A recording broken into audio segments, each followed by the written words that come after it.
Thank you for staying. Let's get into our first story now. And artisans in the Swami industrial enclave are backing calls by the majority in Parliament to sack Finance Minister Akonnor. Legislators on the majority side of Parliament, headed by MP for Asanteachim North Andy Apiakubu, impressed on the President to relieve the Finance Minister of his duties or risk losing their support for government business. The artisans say the poor management of the economy by the Finance Minister is enough to substantiate those calls. Emmanuel Bright-Kweku interacted with some residents in the industrial enclave and has this report. At least 85 members of the majority caucus in Parliament are demanding the sack of Finance Minister Ken Ofori-Atta and the Minister of State Charles Edubwahi. The unanimous decision comes on the back of the high cost of living experienced by the Ghanaian citizenry. The legislators say their call is cemented by the outcry of their constituents who are reeling from the impact of the sinking economic situation. At the Swami constituency, a section of artisans in the industrial enclave supports the call.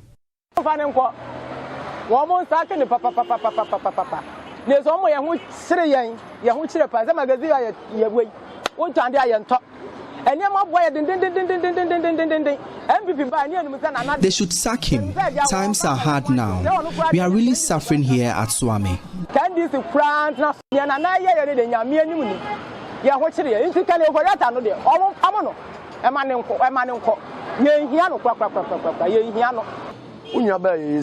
You were saying 6 years. Aye. Now, Nimane Kosono, and yeah, so I was a winning few. Oh, ball for Bob as a sports minister. It's been 6 years now since he took office, but things aren't going as expected, so he has to be sacked. So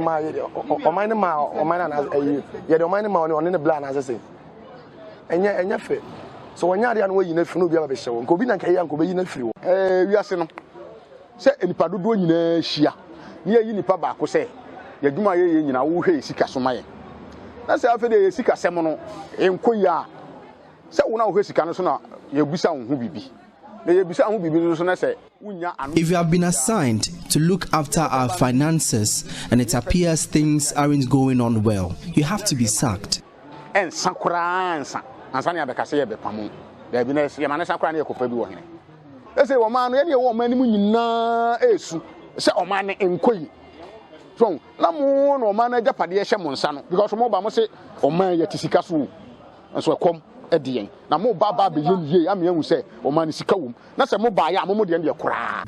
however, President Akufo-Addo, in response to the demand, requested that the finance minister be pardoned for the time being, as he is currently leading the country in the IMF negotiations. The constituents disagree, citing the performance of the minister in managing Ghana's economy in the present fiscal year. Transport fares have increased. No, but I just have 2 city. 6 years, I 4 city. Say, shopping, no. I didn't 2 million. Last week Wednesday. I didn't 2 million. That's my shop. I imported some spare parts 2 weeks ago. They used to sell at 200 Ghana cedis, but I cannot sell them at the same price now.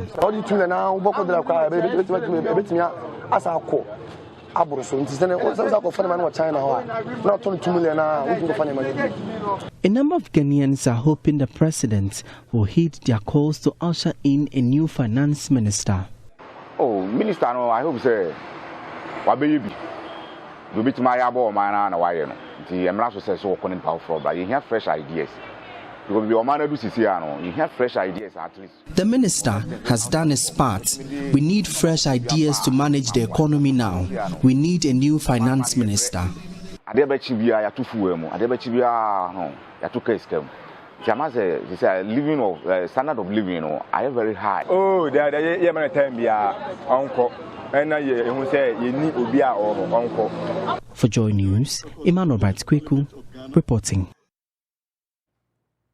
Well, people in high places are also feeling the pinch of the escalating fuel prices. Diesel is currently selling for more than 23 cedis, while petrol is hovering around 18 cedis. Speaking to JoyNews, a Danse Asokwa Member of Parliament, K.T. Hammond, revealed He nearly fought with a fuel attendant when he went purchasing fuel, and the price had almost doubled. He, however, says Ghanaians are better off because we are not in queues to get fuel. It's difficult now. My understanding is that all these things have been factored into the pricing formula now, and yes, we still find ourselves where we are now. Tell you something horrific. A few days ago, I went to the garage, pumped the fuel into the car, and the bloke came up and gave me a bill. It was almost a third world war at the garage, at the station. Why is he giving me this? He said just yesterday the price of diesel, the price of super moved to what the price of diesel used to be. Diesel is now 20 whatever.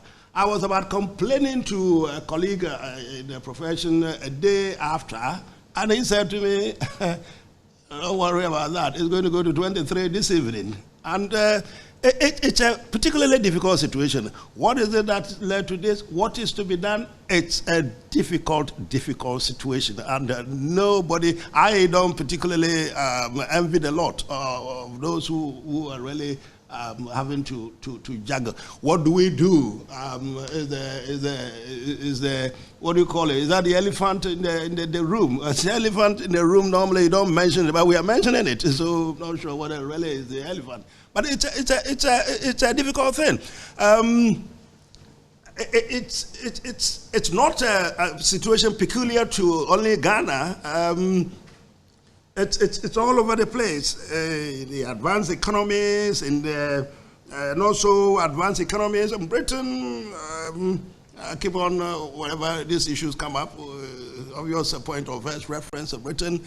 America, at a point in time, fuel prices were lower than the prices of water. I mean, well, now they're also suffering. Well, KT Hammond says the current price hikes are primarily due to oil marketing companies and BDCs chasing astronomical profits, though he does not rule out the poor performance of the cedi as a factor. The bulk of the issue lies with the BDCs and then the OMCs.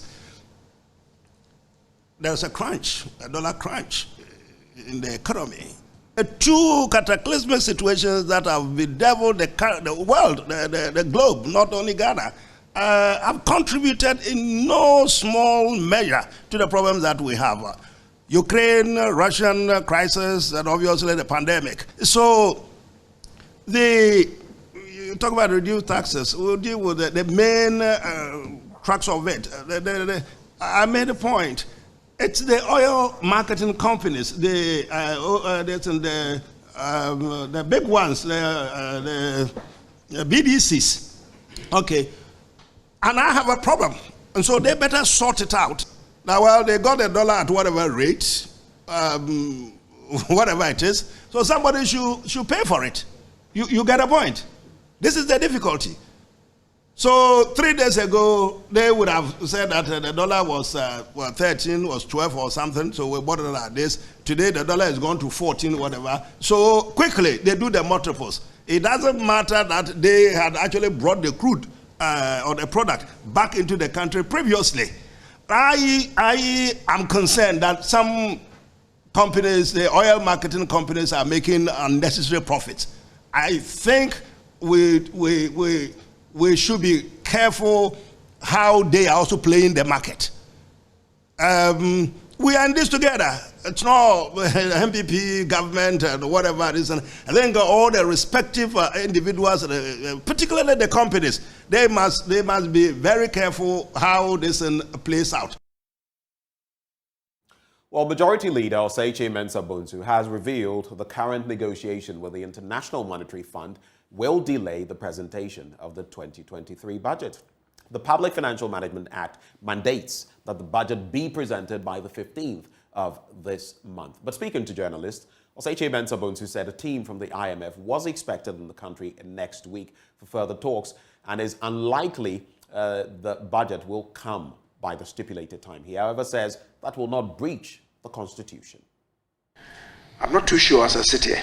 I still have to have some discussions with the minister responsible for finance to determine exactly when he'll be able to submit the document to us. As you do know, the Public Financial Management Act provides that the budget should be presented to the House latest the 15th of this month. The discussions that are going on now involving the IMF, I think is going to take a little bit of a while. My understanding is that it will go into the first few days of next week, around the 10th or so. If that is the case, you then have to strand out the conclusions and factor them into the budget. And after we've succeeded in doing that, because it's a budget for government, it will have to go before cabinet for some discussions, integrations, and maybe additions and subtractions before it comes ultimately to Parliament. So I believe it's going to be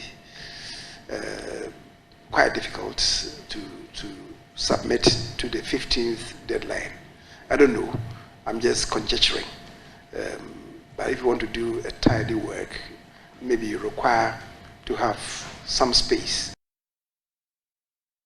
Well, the majority leader, Osei Mensah-Bonsu, also said the investigations into allegations that a wealthy businessman tried to bribe NPP MPs to back down on their calls for the dismissal of Finance Minister Akonnor would focus on unraveling the motives of the said businessman. It's an attempted bribery case, whether bribery or inducement or whatever. As I stated, yes, it's come to my notice, and that issue has come before us. Let me say that it is not the group that started that. That maybe somebody attempted to bribe. I'm saying so because even though the issue started with about 80 plus, the group of 80 plus, the caucus meeting aligned with the position of that group. So it's no longer the cause of the 80 plus group. It's the agenda for the entire caucus. And we're having some discussions on that. Now, former director of the University of Ghana Center of Migration Studies, Professor Mariama Awombila, has observed that despite the negative perception about the negative effect of migration, it has lots of positives when leveraged on, which could propel the country to greater heights. Citing the issue of doctors or other professionals leaving the country for greener pastures, she stated that country benefits a lot from them through remittances which help to develop the country. Professor Mariama Awombila made the observation at the second research of the Simon Diedong Dombo University of Business and Integrated Development Studies in WA. JoyNews' Upper West Regional Correspondent Rafiq Salam now reports from WA.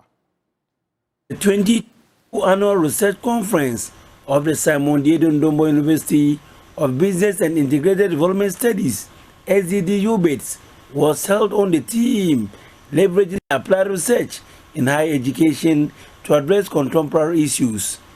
Lecturer at the Department of Geography and Resource Development and a former director at the University of Ghana Center for Migration Studies, Professor Mariama Awombila, who was the keynote speaker, noted that in times past, migration was perceived to be negative and a drawback on the African continent as a result of brain drain. Research, however, has proven that if it is managed well, it will bring significant development. The brain drain, many professionals, doctors, nurses, all our health professionals, teachers, all moving out, and carrying away all the skills of Africa. That migration is bad. People, they go and they put pressure on the areas of destination. Migrants tend to be thieves and robbers and so on. But we are saying that it's not always so. Migration also, if managed properly, can have positive. And many migrants are contributing positively. We talked about the diaspora diaspora, Ghanaian diaspora outside. For instance, the doctors, why do you keep him? If your doctor wants to go, why do you keep him from going? You put in place policies such as when he goes, you can gain from that migrant. So you can train more. If people like Ghanaian doctors, let's train them. Let's train more of them and see how we can leverage that to be able to gain from that. Professor Mariama Wembela averred that one migration corridor, which has been overlooked over the years, but where research has shown that lots of remittances are gotten, is through intra-regional migration. And international migration out of the continent, but also begin to look at what we call South-South migration, so migration within the global South. And we did this because our research showed that about 70, for West Africa, it's even about 75% of migrants who move actually move to another West African country. So all this media hype and so on about people moving in boats and going to Europe, it only involves about some 20%. Most are moving regionally and maybe internally. And yet we seem to have at that time in 2006 not put much focus on it. Director of the Directorate of Research, Innovation and Consultancy at SDD UBETS, Professor Maurice Oscar Dassa, opined that developing countries need more sustained research for development by calling on the government to look at how best to couple its key subsystems to harness and support research that will inform policies for national development. Inarguably, research is the cornerstone of the development of nations. It is what moves nations and humanity generally. A look at the difference between nations of the global north that have sustained investment in research and those of the global south, with some notable exceptions, is proof of what I'm saying. Vice Chancellor of SDD UBETS, Professor Philip Duku-Osai, chaired the conference. It is the reason why we have prioritized research by spending our hard-earned IGF on it. Without research and the use of our outputs, we cannot fulfill our mandates to Ghana and their powers. Reporting for JoyNews, Rafiq Salam. Wah. Let's talk health now. And public medical stores risk shortages of drugs and non-medicine consumables. Now, medical stores at public health facilities risk an imminent shortage of drugs owing to the depreciating cedi against the dollar and recent price hikes. The Health Service Supply Chain Practitioners Association of Ghana says many bidders to public health facilities have returned procurement lists seeking upward adjustments of previously allocated prices of medical commodities. There is more in this report. The current economic situation is biting hard on the procurement and supply chain sector. The Health Service Supply Chain Practitioners Association of Ghana, at its 14th annual general meeting in Kumasi, bemoaned challenges confronting medical stores at public health facilities. National President Stephen Sechi revealed the worsening economic situation has truncated the supply of certain medical products in parts of the country. We are looking at the current economic crisis. We all know what is happening. What is the certain is that tenders that were floated, every tenderer or every supplier, let me use the word that everybody can supply, suppliers that bought tenders from the facilities that will say they will supply this and that, they have all come back written to all the facilities that there should be upward review of prices or they can't supply.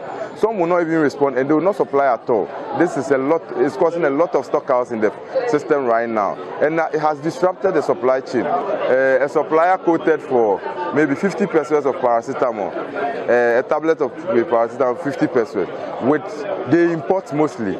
So with the current economic and how the dollar is behaving, now they will write back to the facility that they can't supply at the 50 pesos. They want an upward price adjustment. So maybe they can supply you at 70 pesos or 1 cedi. And look at the burden it's going to bring to the facility. Currently, most public health facilities have no allotted funds for procurement of non-medicine consumables.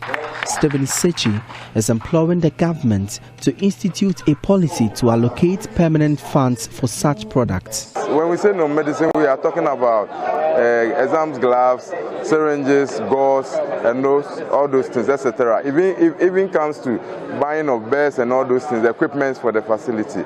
But here is the case that money has been lumped together with the service charge for NHIA. So when NHIA reimburses us, and that money, as I have expanded, is used for all administrative expenses at the facility, including procuring non-medicine. So as always, we don't have the funds available to procure non-medicine. And this is creating a lot of issues in the system now. Because when you go to the facility now, sometimes you might not even get simple gloves for the facility, the staff to use, because the funding are not there. And even the service charge that insurance pays is too woefully inadequate. The AGM was on the theme Sustaining Ghana's Health Supply Chain with Improved Research and Data. Director of Supplies, Stores and Drug Management Division of the Ghana Health Service, Araba Kudiabo, wants the government to immediately resolve the human resource deficit in the supply chain sector. The need to respond quickly and decisively on issues of supply chain is now. Dr. Chair, the perennial issue of inadequate supply chain professionals across all levels need to be addressed as soon as possible to ensure the sustainability of these supply chain reforms. And I'm happy the ministry is here, and I wish the ministry engages the Ministry of Finance and gets us financial clearance for the recruitment of supply chain professionals. Director of the Procurement Unit of the Ministry of Health, Dr. Edward Ejekum, urged the professionals to support the ongoing framework contracting policy for efficient operationalization in the health sector. The implementation of this important initiative is bedeviled by some challenges, mainly the high level of indebtedness due to the delay by the National Health Insurance, resulting in surprise refusing to supply medicines under the framework to beneficiary institutions. The ministry will kindly solicit the support of all expert members at all levels across the country to support the successful implementation of the framework. For JoyNews, Emmanuel Bright-Kweku reporting. Let's talk now about philanthropists who have intervened to support Odelia undergo skin graft surgery, an infection in her teeth that turned into a mouth ulcer which spread to her neck and chest area. Doctors had to remove large tracts of flesh from her throat to chest and breast to contain the spread of the infection. 30-year-old Odelia Baidu now needs a special surgery to graft the huge open chest wound to enable her function as normal. Erastus Asari Donko filed this report on the intervention to rescue Odelia.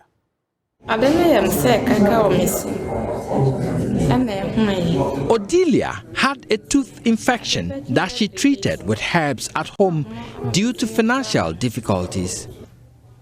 The infection developed into a huge ulcer that spread through her throat area to the chest. Doctors had to remove a large flesh from her throat area through to her chest and part of her breast. After surgery, Odelia had to be detained for days at the Konfanoti Teaching Hospital for inability to pay her bills of almost 1,000 Ghana cedis. The mother of 4 from Seshipiakrum also needed money to do a skin grafting surgery that will enable her function well. Amachi Samuel is a nursing officer at the Konfanoti Teaching Hospital who assisted her. After she's been discharged, she will need skin grafting so that the wound can heal properly. Or else she won't be able to turn her neck, even bend the neck. Chief Executive Officer of Wadoma Foundation, Kwesi Owusu, and his wife, Dr. Eunice Boache, came to her rescue. They paid her discharge fees and have donated money to enable her to get the surgery she needs. I'm also pleading to the public. She will need an extra 6,000 Ghana cedis, which is equivalent to about $600 to $700. But Adom Foundation is going to take $300 of that money, so we need help and support to also, let her go through the skin graft in order to correct the whole wound and to heal it properly. Odelia is grateful. Reporting for Joy News, Erastus Asaredonko, Kumasi. Thank you for staying. On that note, we cap off the news. We'll take a break and return with the news review. Stay with us.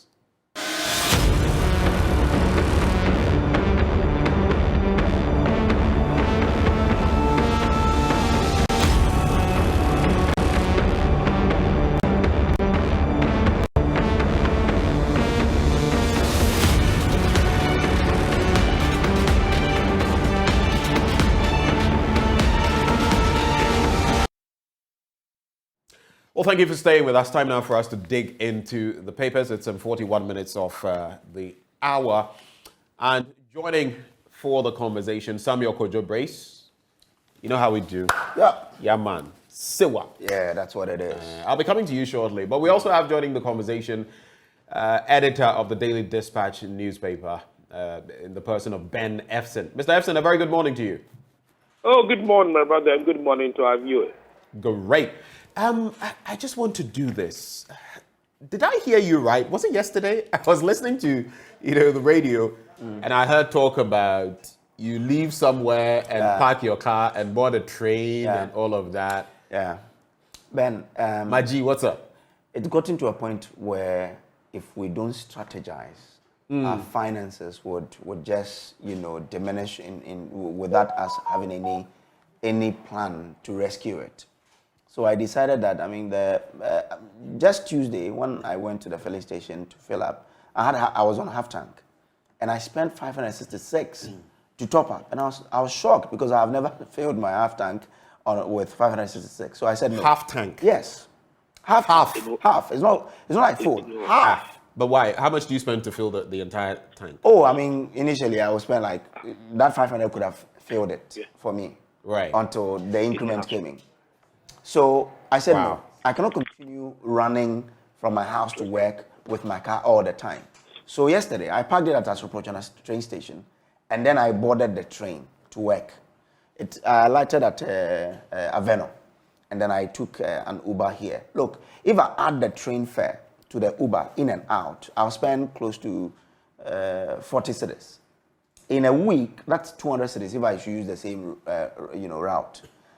Compared to the fuel, this morning, I saw that my gauge was showing 1 bar less. So 1 bar less. 1 bar less. So I said, oh no, let me go and top up. I spent 302 Ghana cedis. So this very morning. This very morning. The video is here. It's shocking. So if you add it, this week alone, I've spent how much? 868 cedis on fuel. How? Well, yeah, because today, I have 2 bars left. Hey. I think by the time, because where I drove from to this place, it will soon be 1 bar. It means prepare around 700 cedis. Because look, and the attendant was telling me that next week they will increase it again. I was asking what's the reason for it. He says he doesn't know, but they will increase it. So for you, it's cheaper to drive to a point, park your car, board the train. Yes. So, and I know a lot of people coming from Tema, from Ibri and the rest. Yes, Kaswa, people who are saying, you know what, I'll drive to a point, board a Trotsky or something to cut cost. Then when I'm coming back, I get into my car again at the point and drive back home. Yesterday, I could count more than 10 cars that had come to park at that train station to board a train to work in Accra. So that's going to be my routine now. So from Monday to Friday. So Friday, I won't be here. I'll do it on a train. It's not a terrible thing, generally, because when you go to other developed countries, I'm saying it as though Ghana were developed, but if you go to developed jurisdictions, people do that. You can drive your bicycle to a point, and then you board another vehicle, or you drive your car to a point. In fact, some of them even have paid bikes that you can use. So it's very simple. But for that place, it's convenience. Here, Exactly. it's out of desperation. Exactly. That's the point. You can't make it if you don't do this. Because had it not been the expenditure on fuel, I would have driven to work. I wouldn't board the train. But because of the fuel prices, I had to park it. And Monday to Friday, that's going to be my routine. I'll park at a train station, pick the train, and come to work because I can't. I can't spend close to 1,000 cedis on fueling. And look, if I had, yesterday I didn't drive it. If I had driven to work, I'm sure I would have spent more than the 300 I spent today to fuel it. How can I sustain my finances with that expenditure? Do you know what kills me? So my fuel doesn't even last 6 days. If it lasts 6 days, that's a good week. It's usually 5 days. And I'm spending almost 800 cedis. Then we need to be strategic now. Now, if you Mr. President says his team is going to, get some cheaper fuel. I'm aware the team is in Abu Dhabi now. They are meeting with the CEO of ADNOC, the Abu Dhabi National Oil Company, today. But until that comes in, until we see a reduction, then you and I cannot... Even those, I've spoken to the Dankanamwas, the Benbuaches, the Dr. Oforis, Bakoyo. I've spoken to all these people, and all of them are skeptical about cheaper fuel. Okay. Where? You won't get it. For the where? And even if you got it at a concessionary rate, how about the 4 companies that carry them worldwide? What are you going to do? You will have to pay them because those companies also do this for profit. In fact, they use lines of credit to be able to do this, and then they pay back and make their profits. But maybe it could bring a little reduction in it. I'm thinking that if you get a cheaper source of it, it could bring about some reduction. But Charlie, the way things are going, I mean, if I were living anywhere around North Kaneshi, that I think could be sustainable in terms of me driving to work. Or I could even park if I'm close to work. I can walk like 5 minutes. I won't drive to this place. Because, Charlie, you need to be strategic. Really. Kenneth Yao Amadou says, even millionaires working at Wall Street do same. The problem will have been minimized if the rail system had been well developed. And that's why, Kenneth, I said that in developed jurisdictions, they do this out of convenience. Yes. But here, it's out of desperation. Yeah. And if the rail networks were better, I agree with you, it would have been better. But what's your take? The economy as we see it and fuel prices, Mr. Efson.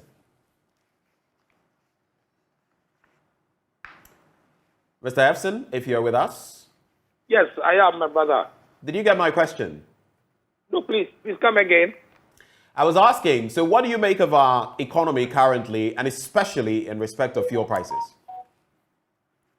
Well, my brother, we are in a very serious crisis. There's no doubt about that. The alternatives are even more scarier. Because if we don't have it, it's the black marketeers who will win. They will smuggle it in. Yesterday I bought fuel. It was 90 cedis a gallon diesel. If the alternative would be if we don't get the supply, the black marketeers would be having it 120, 150 cedis a gallon. And we'll have to buy it to get to work. The public transport will buy it, and the fares will go haywire. So yes, very serious situation. I mean, if in Nigeria, if you attend a party on a weekend, the souvenir they give you is a gallon of fuel or 2 gallons of fuel. So it tells you that nowhere cool. Very, very sad situation that we are in. Nowhere cool. Ah, well. Let's get into the papers. And someone will say, yeah, can't have some debris. Yeah, did because our name, senior. Sikam Pedidi. But yesterday, I love. But who was there? I was so weird the Kakran or what? Who was that? We had the Kakran that day. No, what? Who was that? Like, well, now they say we shouldn't make the day, so we have to reduce the day. No, but like, but you see, like after the day, like you hit a child. And when says a child shouldn't cry, the child will have to cry to let out the pain. That's for the day, yeah, but I free, but you bear the no, and didn't the mo. Yeah, they didn't better pressure no so. Pepe. Ayo, you were saying. I was saying that yesterday at the launch or the declaration of Dr. Dufour. Oh, right. His plan to become the contest, flag bearer of the NDC. He said that, well, yes, Sikam pedede, nemum ekom nefredede. Sikam pedede, nemum ekom nefredede. It is ekom din kodana umbedede. And that's why Ghanaians are making noise. Ekom DA. You know, and that's it. So Sikam pedede, but the response is come and afraid. Charlie, let's get into the papers. Let's start with you. I have the Ghanaian Times and the Finder newspaper, and also the Daily Dispatch, Uncle Ben's paper. Oh, yes. But let's start with the Ghanaian Times. It says, Kumasi gets 2.5 million euros EU grant for waste management service. Stop illegal miners to protect lives. UG Galamsey research team. Abesim killer to undergo psychiatric test. Under Paris Climate Agreement, Ghana target $15 billion for action plan for emission reduction, adaptation, and impact. That story is on the back page of the Ghanaian Times today. Now it says that Ghana needs between 9.3 billion and 15 billion US dollars to implement its revised climate action plan under the Paris Climate Agreement. The plan, technically known as Nationally Determined Contributions, NDC, and aimed at reducing emissions and adapt to climate impact, is being implemented from now to 2030. Each party to the Paris Agreement, including Ghana, is required to establish an NDC and update it every 5 years. Speaking at a pre-COP27 briefing in Accra yesterday, Peter Derry, Director of Environment, Ministry of Environment, Science, Technology and Innovation, said Ghana's NDCs outlined two main goals related to the energy transition by scaling up renewable energy penetration by 10% by 2030 and replacing light crude oil for electricity generation in thermal plant with natural gas. And on this, yesterday we were told that Ghana is going to receive some $4 million US dollars, as a reward for its contribution to climate change adaptation. The Deputy Minister of Lands and Natural Resources in charge of forestry, Benito Osubi, explained that in the Ashanti and eastern regions, some cocoa farmers had to undergo some sort of intercropping and all of that as a way of, helping to mitigate climate. And that's what has been measured. And we are being given that money for what we've done. According to him, they are even implementing some project to get shea butter farmers as well to plant more trees. And that's how Ghana can contribute to the fight against climate change. So I think it's a good thing that now we are measuring our interventions to deal with problems. And this is one thing, when I headed out, I was happy about that. We are now able to measure our impact. And I was asking that if that's it, it means that when we do more, we'll get more money. So what are we doing? Yeah. And then we were told that, so we are implementing projects to ensure that we grow more trees, undertake more activities that would give us that opportunity to get more revenue. So that's what they are doing. But it's also important to hear that we need 15 billion if we are to implement our... The World Bank has been telling us that we need huge sums of money, and the earlier we do some of the things to mitigate the effects of climate change, especially flooding and the rest, the better, because the cost moving forward will keep adding up. Yes. And you see, it's like a principle with interest, and it's better you just clear it once and for all than look at the the protracted cost. But the question I was asking some people at the meeting yesterday was, how many people do know of our national action plan? It looks like a lot of people don't know. The other time when I sat in your position, I was speaking with somebody and I asked that, what do you know of the action plan? He says, I do not know, and I was shocked. So I was telling them that it means that we have a lot to do as a country to get everybody to buy into that action plan. Any thoughts to share with us on that before I get into the daily graphic, Mr. Epson? Hello, Mr. Hello. Epson? Yes. I was asking, based on all that Kojo has shared, is there anything you'd like to add before I move on to the daily graphic, or can I move on? Please move on to your daily graphic. All right. So it says Tema East, community of untapped potential. And who doesn't know the Meridian Hotel? the current state of the defunct Meridian Hotel. I've seen pictures of this same hotel years. Here it is again. If we can see the front page. Yes, there it is. Tema East, Community of Untapped Potential. Look at the Meridian Hotel. There it is. I'll read that story shortly. But it says countdown 16 days more to the World Cup. 100 world leaders to attend COP27. And you know, Rishi Sunak, UK Prime Minister. Yeah. Initially, he had said that there was this and there was that. Yeah. Official information coming from number 10, Downing Street, had said he wouldn't show. But now, after the pressure, you see, that is what pressure can do. And so when some of us mount pressure or put pressure on our leaders, it's not because we just want to strengthening regional integration, enforce judgments of African courts. Sifaya Akufo, that is former Chief Justice, urges member states of the EU. Kwabena Dufo confirms intention to contest NDC flag bearership. We've already spoken about that. I will quickly do the Tema East story and bring you in, Mr. Efson, and ask you about what you think about Kwabena Dufo's contest or taking on the powers that be in the NDC when it comes to the flag bearership.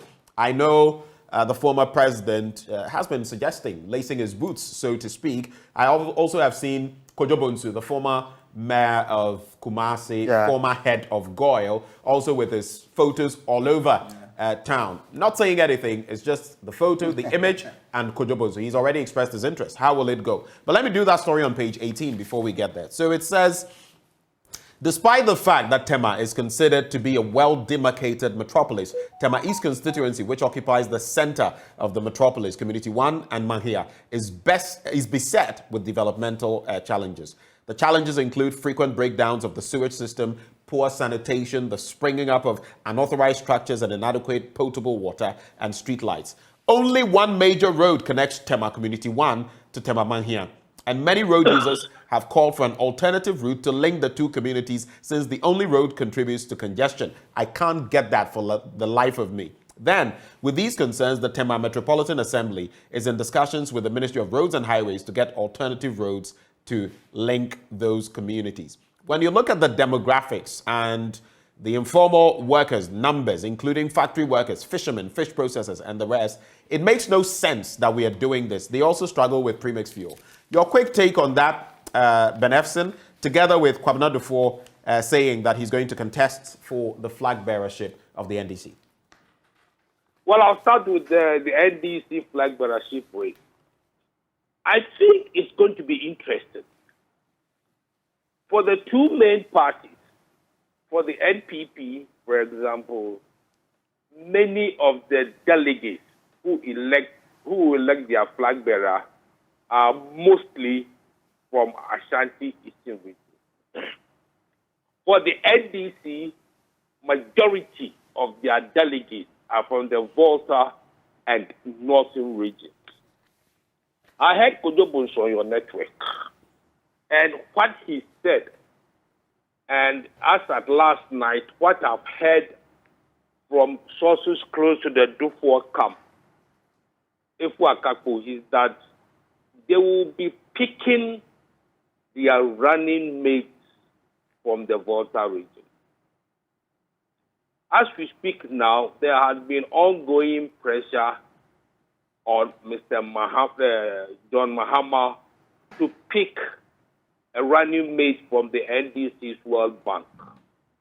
And those who say that there are two main reasons for that analysis. That over the last 3 elections, the NDC has suffered a 6.6% drop in votes in the Volta region, minus votes from people from the Volta regions in the other administrative 15 regions. So Kojo Bonsu and Dr. Dufo, I'm sure, taking running mates from the Volta region, they are appealing to those who will vote as delegates to elect the flag bearership. Kojo Bonsu will make an attempt, but I think that it will mainly a 2-horse race between Dufo and Mahama. And we'll see whether Mahama will succumb and also open up, because from all intents and purposes, what some of us have heard is that he intends to maintain the running mate that he ran with in the 2020 election. So do you think that would be a mistake? Pardon? Do you think that would be a mistake? Personally, and from my analysis, I think it will be. The prof is a very nice lady. But I always ask two questions. I don't think since 1992 there has been any fancy or any central region politician who is popular or who has been popular than the late Professor Mills. But in the 2000 and 2004 elections, President Kufuor beat Professor Mills in Central Region. It tells you one thing. People of Central Region don't vote primarily because somebody is from the region. And I did research on the reason, and it was because Mills said that he will consult Rawlings day and night. What did it for Mills in the 2008 runoff, today I can review on your network, was that when the people of Central Region got to know that the late Mills turned down the Rawlings choice of running mate for him, they said, this man is now independent, is his own man. And I'll mention the person's name because the person is alive. But it tells you that picking somebody from Central Region because you get Central Region vote does not work. So from my analysis, perhaps John will be better off, Muhammad will be better off picking somebody from the voter, because before you win elections, you must get a massive turnout from your strong base. Then you struggle with the other party for Greater Accra, Western, and Central. Okay, quick question. Is there anything that can be done as far as the good old prof is concerned to make her a more fitting candidate, not just in the eyes of those from the Central Region, but nationally, so that maybe a Muhammad ticket would be better off? Is there anything she can do or the party can do apart from selecting someone else? I just want to focus on her. I think it will be difficult at this point in time. It will be very difficult at this point in time when the people from your party's World Bank are demanding the slot. You know, on the average, 4% of Ghanaians vote on ethnic basis. 4% will vote because somebody there is from their ethnic group. For example, any political party who takes somebody from the Greater Accra region on one or two of their slots will get, if you get 4% of Gadangbe votes, you've gone far, because Gadangbe is the fourth largest ethnic group after Akan, Ewe, and Fanti. So we are looking at numbers, and we are looking at if you go to a place like Dadeko Topon, Laboni, the madam of the house, the boss of the house, they belong to maybe MPP. The other people who work there vote NDC. So if you see, for example, NDC lose Dadeko Topon, then there's a breakup in Dadeko Topon. So voting is about not who you are or how rich. Everybody has one vote. Thank you for sharing your thoughts. Let's get into other papers. Sam? Very, very revealing analysis. Yeah, yeah. Anyway, let's do the Finder newspaper. It says, Dr. Bawumia launches 5-year development strategy for Northern Ghana. Government unlikely to present budget to Parliament on November 15. Yes, and the majority leader has been speaking on that. Indexing. Who didn't see this coming, though? Well, anyway, I didn't see it coming. You didn't? No, I didn't. But Epson, did you not see it coming that we were going to postpone the date for our budget reading? I had heard about it, you know, but it was a campaign. I mean, on the back of everything we knew, Sam, Kojo, on the back of everything we had seen, the writing was on the wall that, look, we don't have a deal yet. It is clear that we need some sort of clarity on whether we are getting a deal or not, and when, and before we are able to go forward with our 2023 budget. And once the writing was on the wall, I mean, even, is it next week? They are due to come back into the country and all of that. It was clear there was not going to be a deal before the 15th of the month. You remember there was a point in the US during Trump's time that there was, government came to a halt because the budget had not gone through. You remember? Yeah. Are we in the same situation now? That monies I are would not... say it's even worse because our economic situation and with everything we know about inflation, I'm not looking forward to October's inflationary rate. I'm not looking forward to it. No. Because I get a feeling it's going to shoot up again from 37.2%. Hey. Anyway, indexing salary to dollar untenable. That's board management of Valco telling workers. You know, the workers were demanding for their salaries to be pegged to the dollar because the depreciation was just eroding the gains from their salaries. But management says we cannot do that. Now, the board and management of the Volta Aluminium Company, Valco, says the demand of its workers for their salaries to be indexed to the US dollar is untenable and must be disregarded. The workers led by their union executives made this demand during the negotiation period, insisting on having their salaries pegged to the US dollar as of the last salary adjustment on September 1, 2021. But, I mean, the management says no. But this is also affecting Valco in a way, because now workers says we won't work, that we are hearing of shutdown of plant and what have you. And someone was even telling about the workers, so we must get it clear. I've interacted with these workers. They have never refused to work. Okay. At least in my interactions with the union and their membership. I was there on Monday. I interacted with them on Tuesday. They say they are willing to work. There have been images of them going to work, and apparently there's now a list of those who are loudmouth, who are making a lot of noise. And when you come, they check the list. Are you on the list? Before you are allowed to enter. But who's allowing that to happen? Well, supposedly it's an order from above. Who is this person above? We don't know. It's just like when the plant was ordered to be shut down. It was an order from above. Later, someone's name was mentioned, and what shocked me about that move, it's a complicated situation. If you are switching back the plant on, we need $10,000 per their cable. $100,000 per sale that has gone down because of the nature of sales? 127. Jesus, so you're looking at 12.7 million Ghana cedis. And what they are requesting, the interesting thing, what they are requesting is not a wage increase. It is wage restoration. If you tally everything, it will not even be up to $1 million.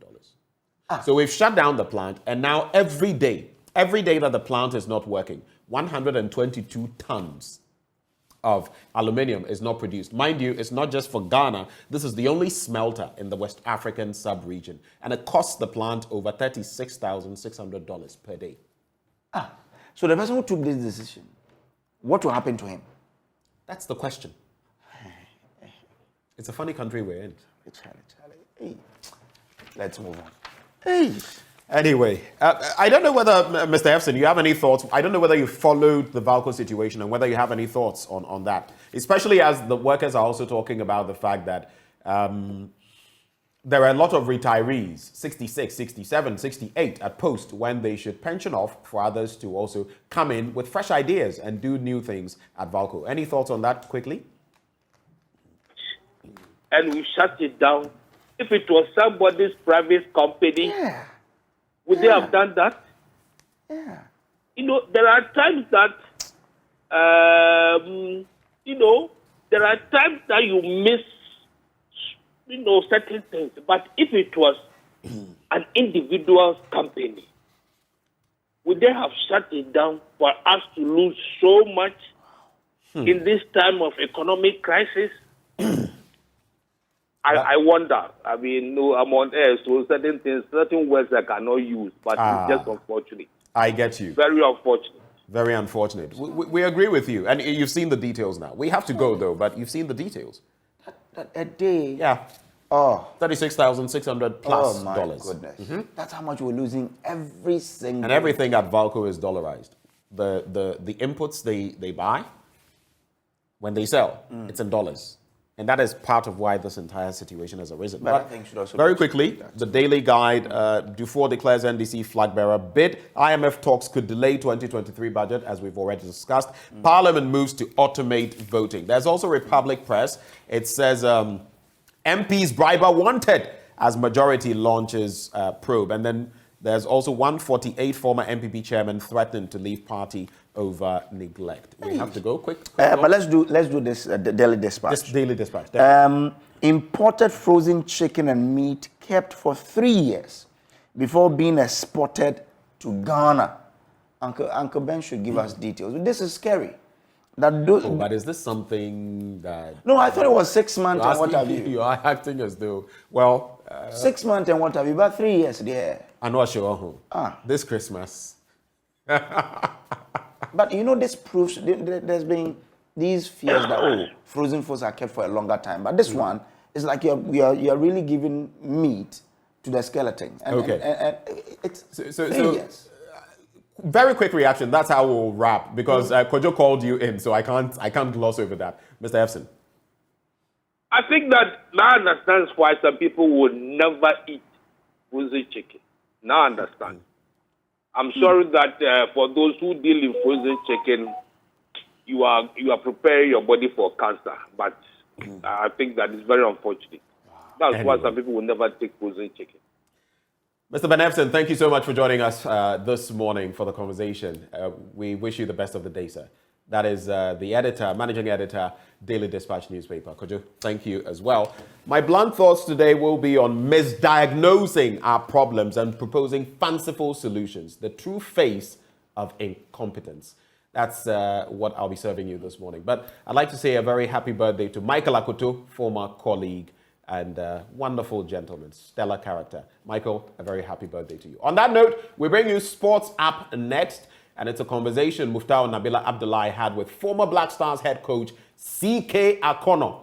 He's been speaking about his journey to the top, which was full of emotional torture and disappointment. Enjoy. Thank you very much, C.K. Welcome. The name, is it Kwabna or Kwablan? Kwablan. Most of the people get it wrong. What are the name? Kwablan, that's my father's name. Oh, okay. My father is not Akonnor, but he's Kwablan. So Charles Kwablan, the name, my father's name is the middle name. Oh, okay. Okay. What about the Akonnor is your name? Akonnor is my uncle who gave me that name. You are Charles. Yeah. Now we have an idea. What have you been up to? I've been okay, by the grace of God, surviving and trying to learn a little bit about the game of football, and been out of the country once, twice, and then I'm back. So I'm here chilling, if you put it that way. But where did you grow up? Me? Yes. Where I grew up? Yes. I was born in Georgia. Okay. Grew up in Nungwa, and then obviously Tema was the main place where the hustle started from. So you're a hustler? Of course, you don't know.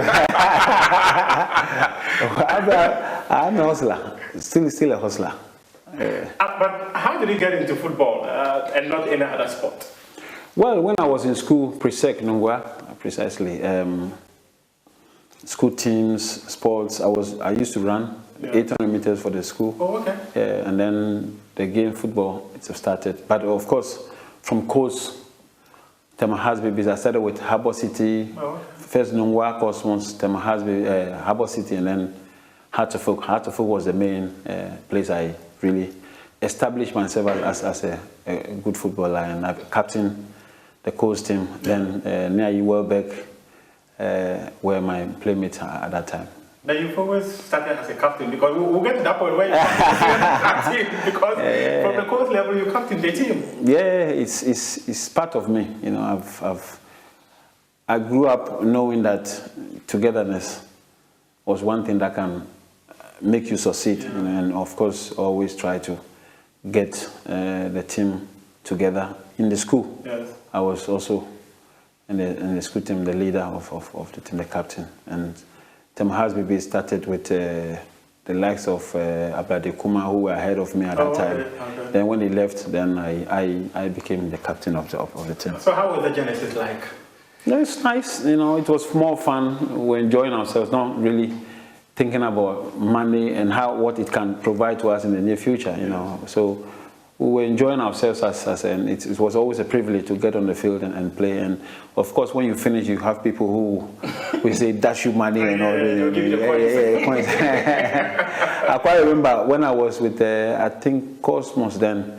That was the first time I saw Mohamed Polo. I was a ball boy. Oh, okay. At the Accra Sports Stadium, we had a curtain raiser before the match. It was Hearts Confederation Cup. I think you were not born. Don't go there. Against a Benin team, and they won. That was when I saw Mohamed Polo. How was it like? Oh, magic! I couldn't believe what I was seeing, you know. And at that time, I remember I prayed, oh, if I could play like that, yeah. Mohamed Polo was unbelievable with the ball, you know. So growing up, coach, you know, it was more fun, you know. You'll be privileged to have football boots to, you know, play on you know. So it was a good beginning. I can imagine that. Yeah. I can imagine that. And gradually, at what point did you get to Akonnor United? Well, when 96 after was it 96? After a while with Tema babies. At that time, we were using height. Yeah. Oh, okay. And I'm not that old, but I was lanky boy, you know, tall. So I was above the height, and therefore it was demanded that I continue. So if I wanted to play football to the highest level, and so there was one man whom I still talk to, who took me to Kwao. Oh, okay. And when I went there, it was Afrani. Coach Afrani, okay. Who was there. The late Afrani. You look at me, there was no hope. You know, I didn't look like. You don't look like. I didn't look like a footballer. I look like this Kenyan boy, you know, dark boy, slim, very tiny. And he asked me, "Can you?" I said, "Yeah, okay." So in front of everybody, I just took off my clothes, went on the field of play, and then just I think about 20 minutes. Mosquito. Where is the mosquito? And the mosquito was piercing through. I was then with Karim Mijima. His soul rest in peace. Yeah, that's how we became friends till he passed. You know, and I survived the test. You know, I passed. It was a litmus test or whatever. You know, I tried. I made it to the under 20s. Yes. Then, you know, and at that time, Anthony Boy was a big, huge figure in Akonnor United. Yes. I think that same year he left to Germany. Oh, okay. Yeah. Okay. So that's how it all started. It all started. And Akonnor United, I played, I think, for 2 or 3 years with under 20s, and then I progressed into the senior team. The Akonnor United days, how was it like? For hustling. Still hustling? Hustling, yeah. I tell you, you don't want to know some of the stuff. I want to know that one, yeah. You know, we went there, and at that time, I think we were given 5 cities as a signing on fee, and I wanted to continue my education, my school, you know, and they couldn't offer much. So from then, I had to stop, you know. But later on, I educated myself when I became. Does it mean that it was difficult from home? That's why I left home. At that time, my father had passed. Oh, okay, sorry. My mother was struggling with 6 kids, you know, and so I left. I just left, you know. And then I saw the difficulties my mom was going through. It was hard, difficult. So you were child number what? 1 or 2? Number 4. Wow. Yeah, I was the 4th born. So, and then during Hearts babies, I was surviving because you go and play and then you do what we call Lalasu. You go around, take some money, you know, and then it was over with Hearts.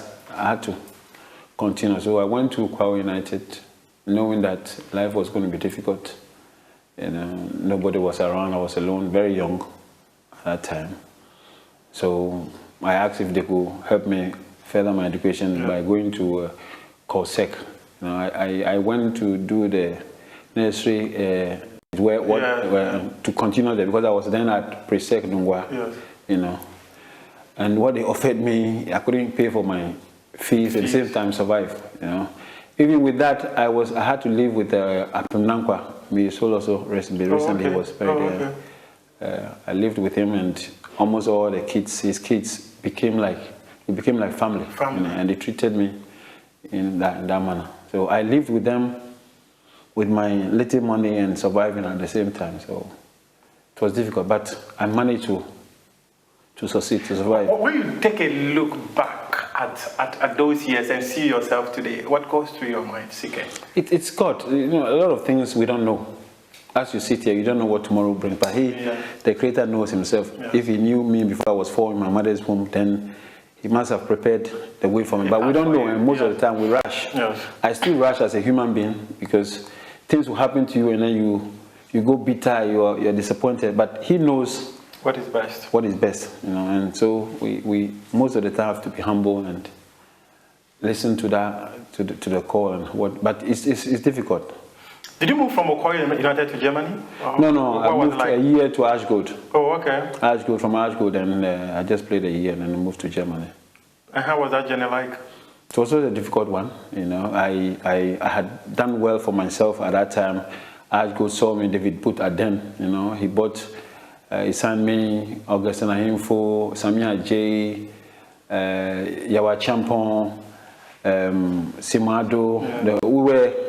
When the team was transformed from that time, Sam Jonah was then the main person running the Anglo Gold then, you know, and financially they were sound. You know, so we went there, and I had a little bit of the professionalism, a little bit touch of it, because when we went there, everything was different from what I had experienced, you know, before. So it was a good transition from that point before I went to Germany. When I went to Germany, obviously I went at a bad time. My weather was very poor, very bad.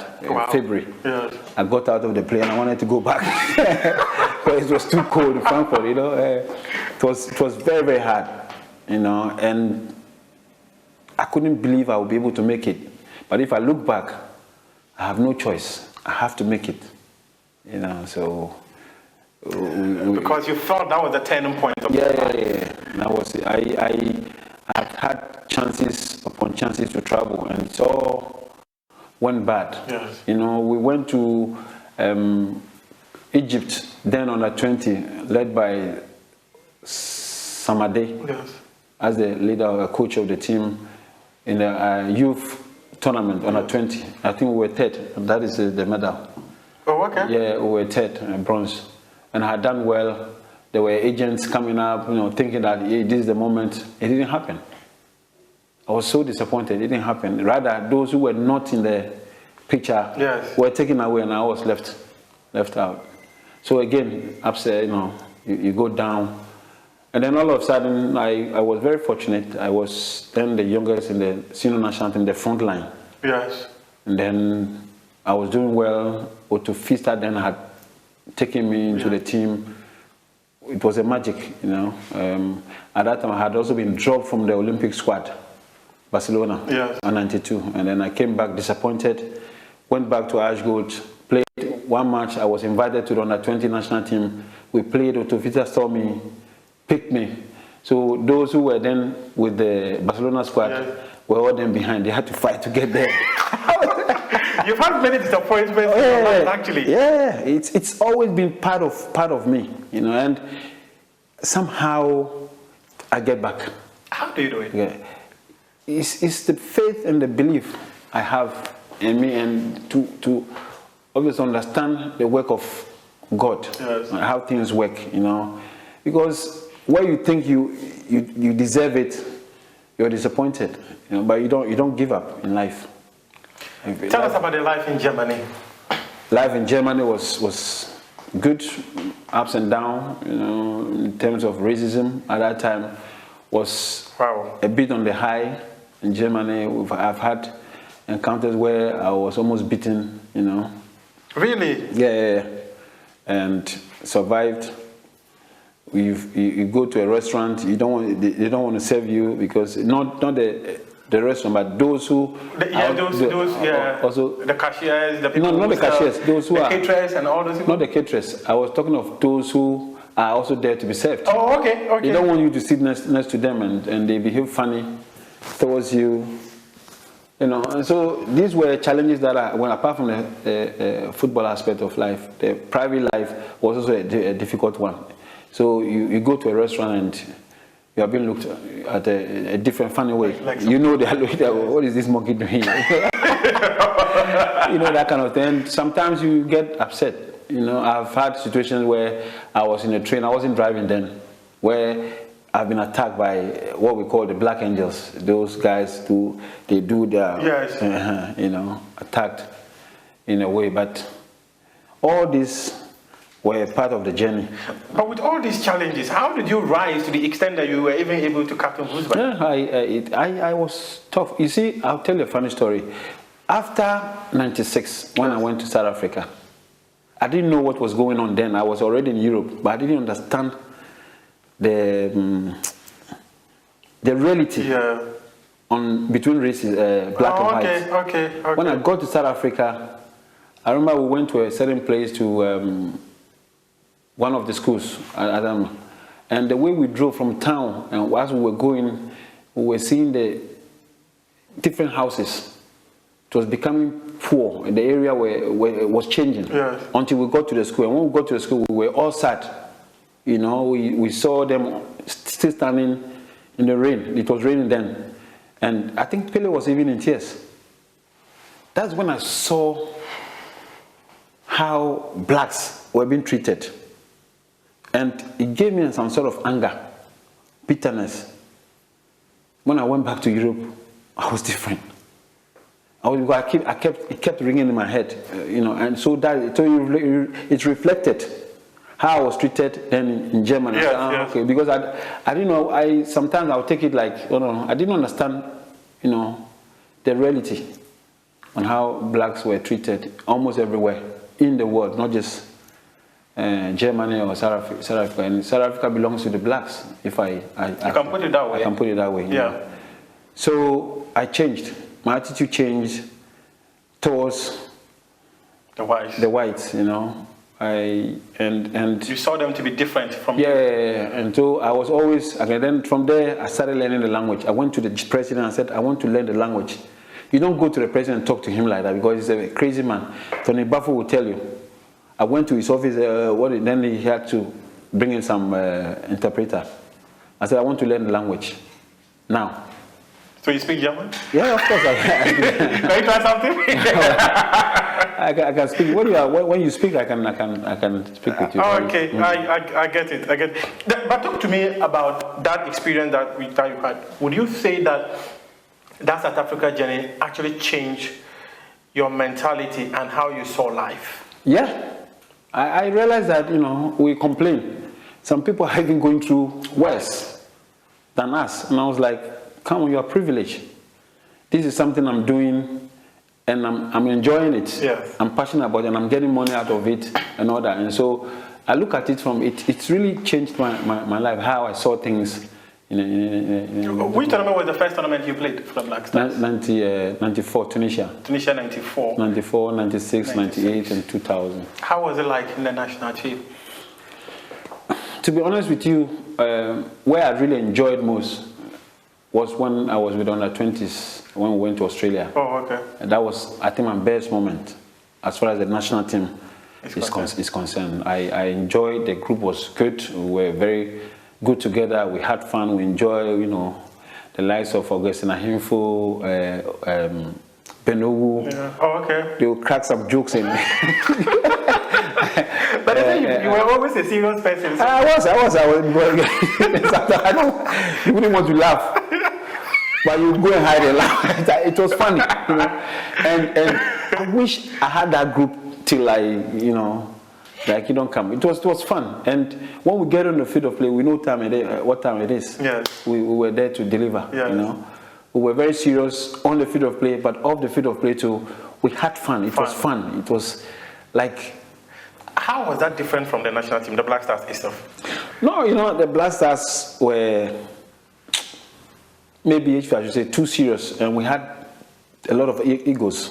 Oh, okay. And there wasn't anybody who was lighting up the atmosphere. who could change that or control those egos. You know, it looks like the players were too bigger bigger than the national team. The national itself. Yeah, and truly, we had big players. We have those who opened doors for some of us. Yes. The likes of Anthony Yeboah, Abedi Pele, Kwame Ayew was even somebody, you know, I highly respected till today, you know. So we needed somebody who could lighten and it was all egos. Yeah, to control the egos, you know, manage it. So do you just subscribe to those who say that the Black Stars squad of 92 to 98, the atmosphere within the team was very toxic? Yeah, I think it started from 92. I wasn't there. I was part of the qualification, but I was not part of the final squad of the tournament. And I think it started from there because there were a lot of issues which, when we start to talk about it, we won't finish. and it's course it continued till when I got in. Of course, the atmosphere was not the best one, you know, and I was surprised. You know, I personally was young. I was looking up to some of the players, big names, and you could clearly see there wasn't that kind of bonding, team spirit bonding. How did that affect you in the team? I was disappointed, but I was just focused on what I had to do on the field of play. You know, it didn't really bother me, but I was surprised to have seen guys who sort of have opened doors for all of us. You know, and again, it might not be the players, but the people around it couldn't control it very well, couldn't manage it very well. Was the disunity that obvious in the team? I will tell you today, it was clear, it was obvious. It wasn't, you know, for instance, I think our first one was against Guinea. I didn't know nothing. We got into the dressing room, then I was called by Maestro. Me, I think, Odati Lamte, and somebody else, that some people were not going to play. I didn't know. We had made a squad. Was it 96? No, 94. Oh, okay. 94, you know. And then we were called because we knew who were going to play the team. And then when we got there, something happened. Some were not going to play. And I was like, what? I was shocked. You know, but I didn't get it. I didn't understand everything. I was, like I said, I was too young to have, you know, to have got everything right in my head at that time. And my focus was, hey, me, I've gotten a chance to play in the... You know, so my after hustling all the way from I won't allow anything.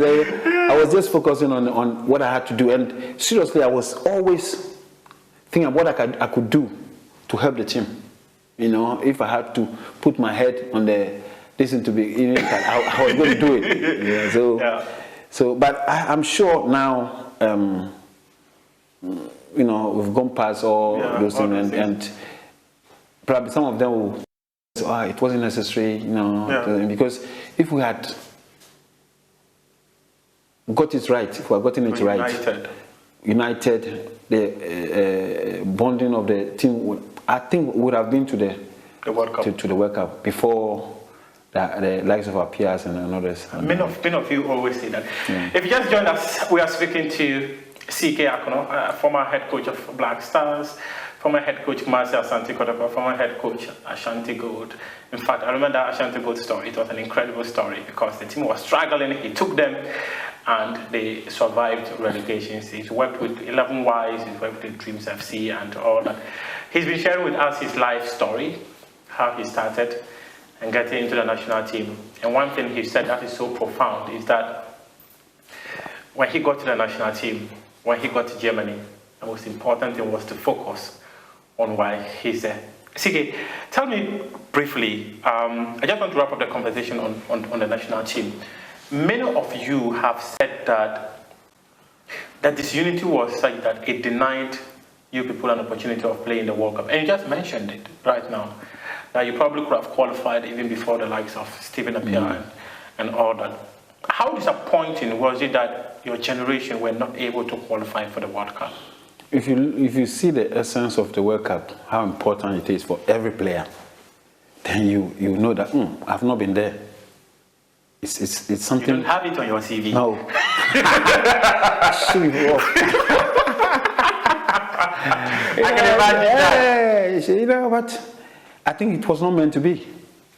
It's also part of the journey. that the Creator has laid. But we always, it's life. It's an opportunity that we have to make use of it. And we didn't. Now, I'm too old. I cannot. But when you have the ball at your feet, we will not believe that you're old.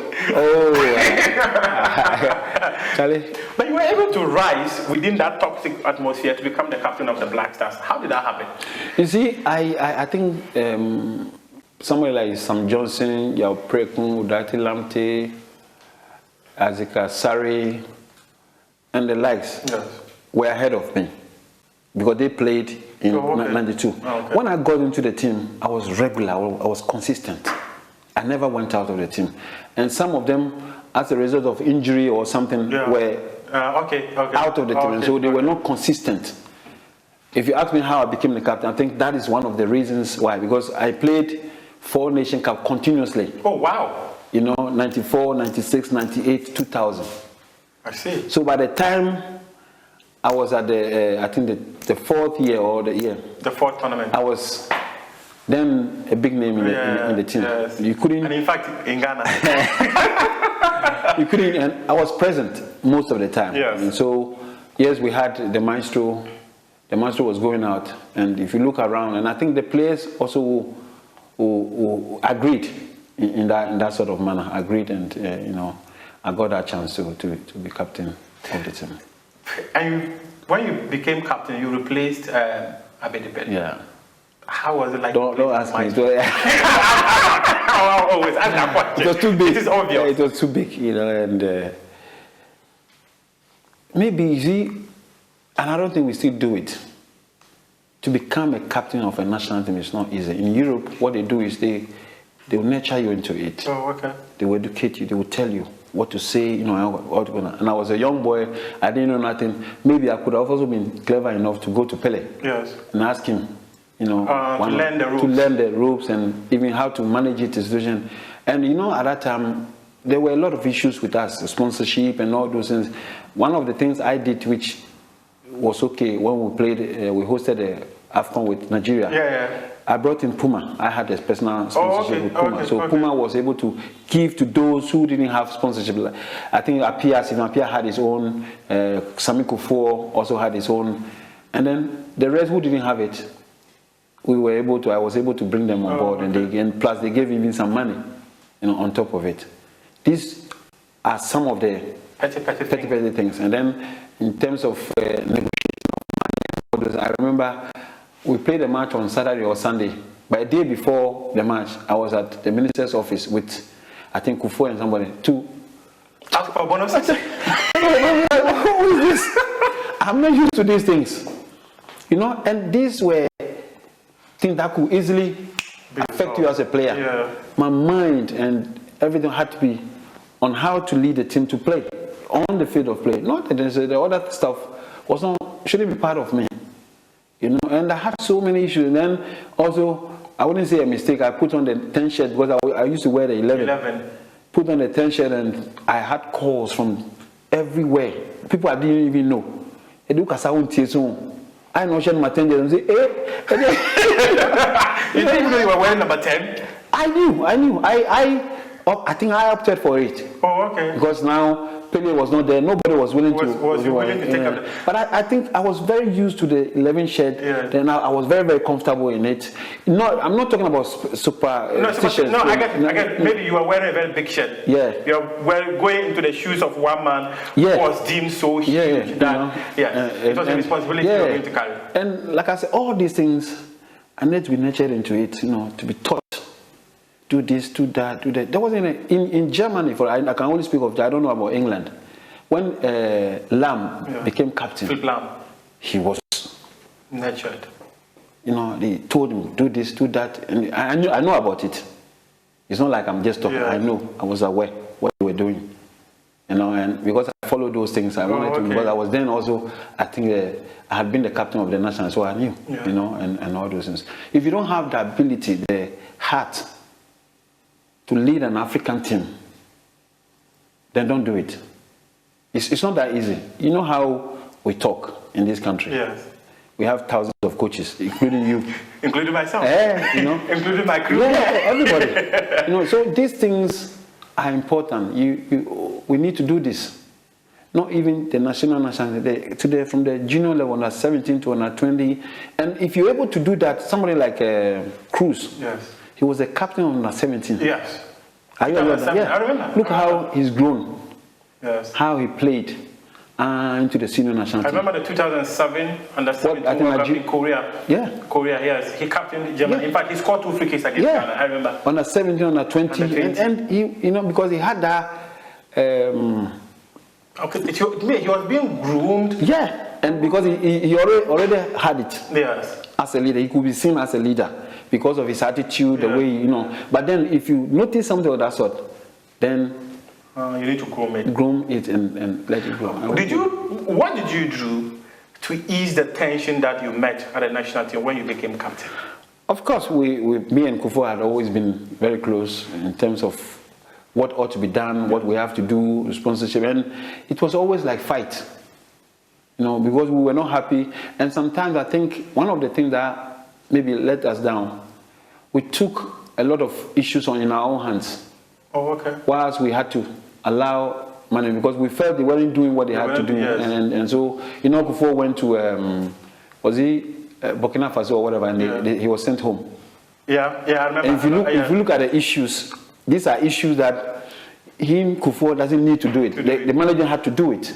But because they were not doing it, he had to do it. He had to speak about it, and then you'll be victimized if you do these things. And it's been a problem, but it has changed. I think, if I'm very honest, from Nyantichi's era, those things changed a bit, and it improved the team. And tell me briefly about I remember that within that period, in fact, we were pretty young and we were following the national team. There were so many things happening. In fact, we were watching black and white television in the village. You were in Norway. But I do, I was in the north. But I do recall some of the interesting stuff that surrounded you not being the captain of the Black Stars again. Do you recall? Yeah. I was. That was also mismanagement. I'm not supposed to. Because I can recall that. I remember I was pretty young, but I do recall the reports were that you had seen the story on. I wasn't told. In fact, we were going to a match in Germany, Wolfsburg, and I was the captain. Choked at the back, watching my TV, relaxing, and then I had a call from BBC, whoever it was, but it was an English number. That the squad is out. Are you aware you are not part of the squad? I choked. I was shocked. I said, no, I was trying to play tough. Yeah. I was like, what? And truly, then after talking to the journalist, I called one or two people and then I asked and said, yes. I said, what happened?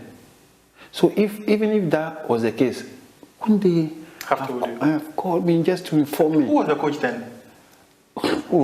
I think somebody do, or I don't know.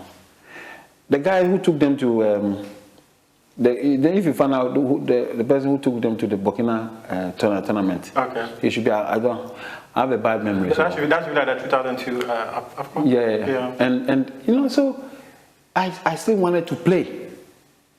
So you were forcibly retired from the Yeah. I mean, I'm saying that I was the captain of Wolfsburg. You understand me? Yes. And one way or the other, maybe they were not satisfied with me as the captain of the team. But I could still be part of the team. You understand? I don't have a problem. I could still be part of them and contribute in a certain way. You understand me? Rather, they decided not to call me, not to tell me. I was out from the squad, and it became, I was hurt. Telling you, I was hurt. It hurt me so bad.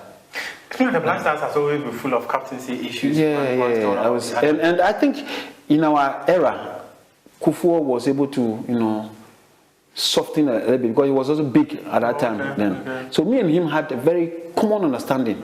We were working towards sources for the team to be okay. Even we tried the likes of Tuadu and others join the team. It was as a result of our effort. Gerard Asamoah also came.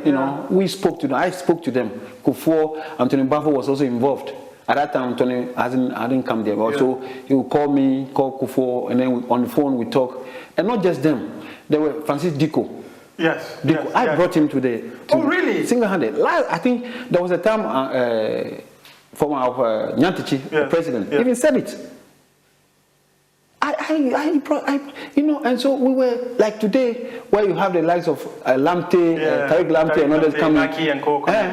They were interested, so we were approaching them on a secret, you know. So again, it is how we go about things. It is how we, and you can imagine those who were in charge then.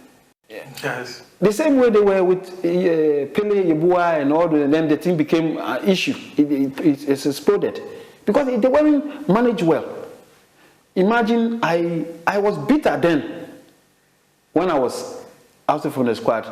I spoke about it, and if I had some feelings today, I say I'm sorry. I've always apologized. I was hurt though. I was really, really hurt. I couldn't believe it that my own people could do this to me. However, I kept my cool and everything went on. I went ahead to become coach. I haven't coached mine. I'm coming to the coaching. At what point did you realize that you could become a coach? Well, I had a friend who is now a big agent, and he had stopped playing. We were together. We played together in Cologne. Oh, okay. He moved to. He's even here in this picture. Oh, okay. Yeah, Michael Beck. I see. Yeah, and so he asked me, Charlie, can we do something? And at that time I was still playing. I was in Denmark then. So we tried to start a little bit of an academy stuff. And so he came one day, and when we come in, and I said, I will take over, I will do it. So he was standing aside, he was looking at me, watching me what I was doing. I said, when we finished, I said, have you coached before? I said, no. He said, you could do this. Try it. So try it. He really encouraged me. So when I finished, I'm playing this, and the first thing I did was to do the Lances B in Germany, UEFA B. Yeah. I did it, and thank God, in German, I passed. I passed the test, and I had the Lances. I came down here. In fact, I started 11 wise before going back again to do the course, and then till now. I've had a passion, I've had a belief. I didn't believe I could do it though. Yeah. I had different thoughts of job, what to do and all that. So if you were not a coach, what would you have done different? I was going to sell clothes. I was going to dress you and stuff. You were going to dress you because you've always had the knack for fashion. Yeah. So I look at you and I say, okay, you have to wear this one will fit you. I see.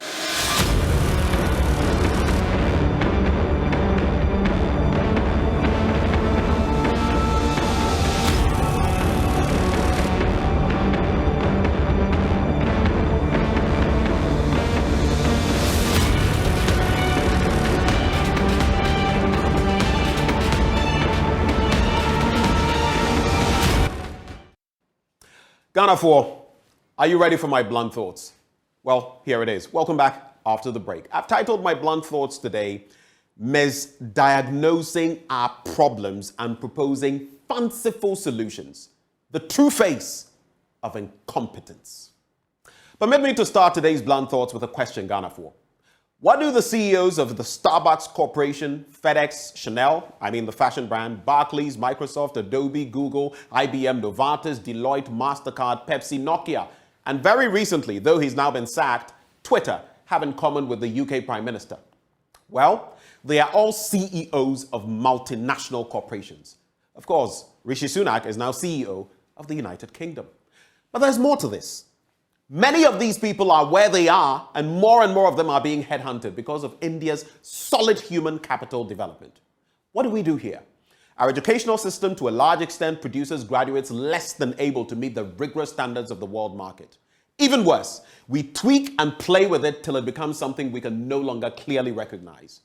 Indians have prioritized for a long time investing vast sums of money in their human capital, especially in information technology. Yet, we're sitting down and our professionals and youth are leaving in droves because of the paucity of opportunities, both academic and career-related, right here. Over 3,000 nurses left Ghana's shores in just the first 3 months of this year. But we are here patting ourselves on the back. I've not heard one person, not the Minister of Health, the Director General of the Ghana Health Service, any of the directors or anyone in that sphere speak to this issue. I guess it's business as usual. That positioning, however, solves no problems. Mr. President, I'm almost out of fuel this morning, but I dread going to the pumps because of what awaits me. Diesel now sells at 23 plus Ghana cedis. Petrol goes for over 18 Ghana cedis. How? This is historic for all the wrong reasons. Why? It's the first time in our history that our minimum wage has been outstripped by the price of fuel. Diesel is almost a good 10 cedis higher than the minimum wage. Petrol is some 5 Ghana cedis above the minimum wage. How exactly do these misleaders expect ordinary Ghanaian workers, traders, and so on to get by? Now, drivers' unions have also resorted to an automatic adjustment system, as the GPRT's PRO told me yesterday, because your administration, Mr. President, failed to control the fuel price hikes. Fuel prices have risen from around 6 cedis 50 pesos to where they are now. I know a driver, Michael, who uses a ride-hailing app. He's at his wit's end. Why? According to him, he simply cannot get by owing to the escalating cost of everything from fuel, especially engine oil, then from fuel to engine oil, filters, car tires, spare parts, and everything in between.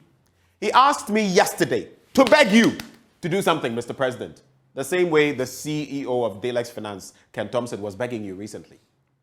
A man recently died over an additional 2 Ghana cedis on his usual fare. How, I ask, did that make you feel, Mr. President? You've promised to get us cheaper fuel. Where on God's earth are you going to get that from? When every country is reeling from the same global economic situations you are constantly trumpeting to Ghanaians. Do you suppose because many of them are doing far better than we are, they would, out of some warped magnanimity, give us free crude or processed products? And how? As top analysts have questioned, do we even cart such a shipment to Ghana, and at what cost?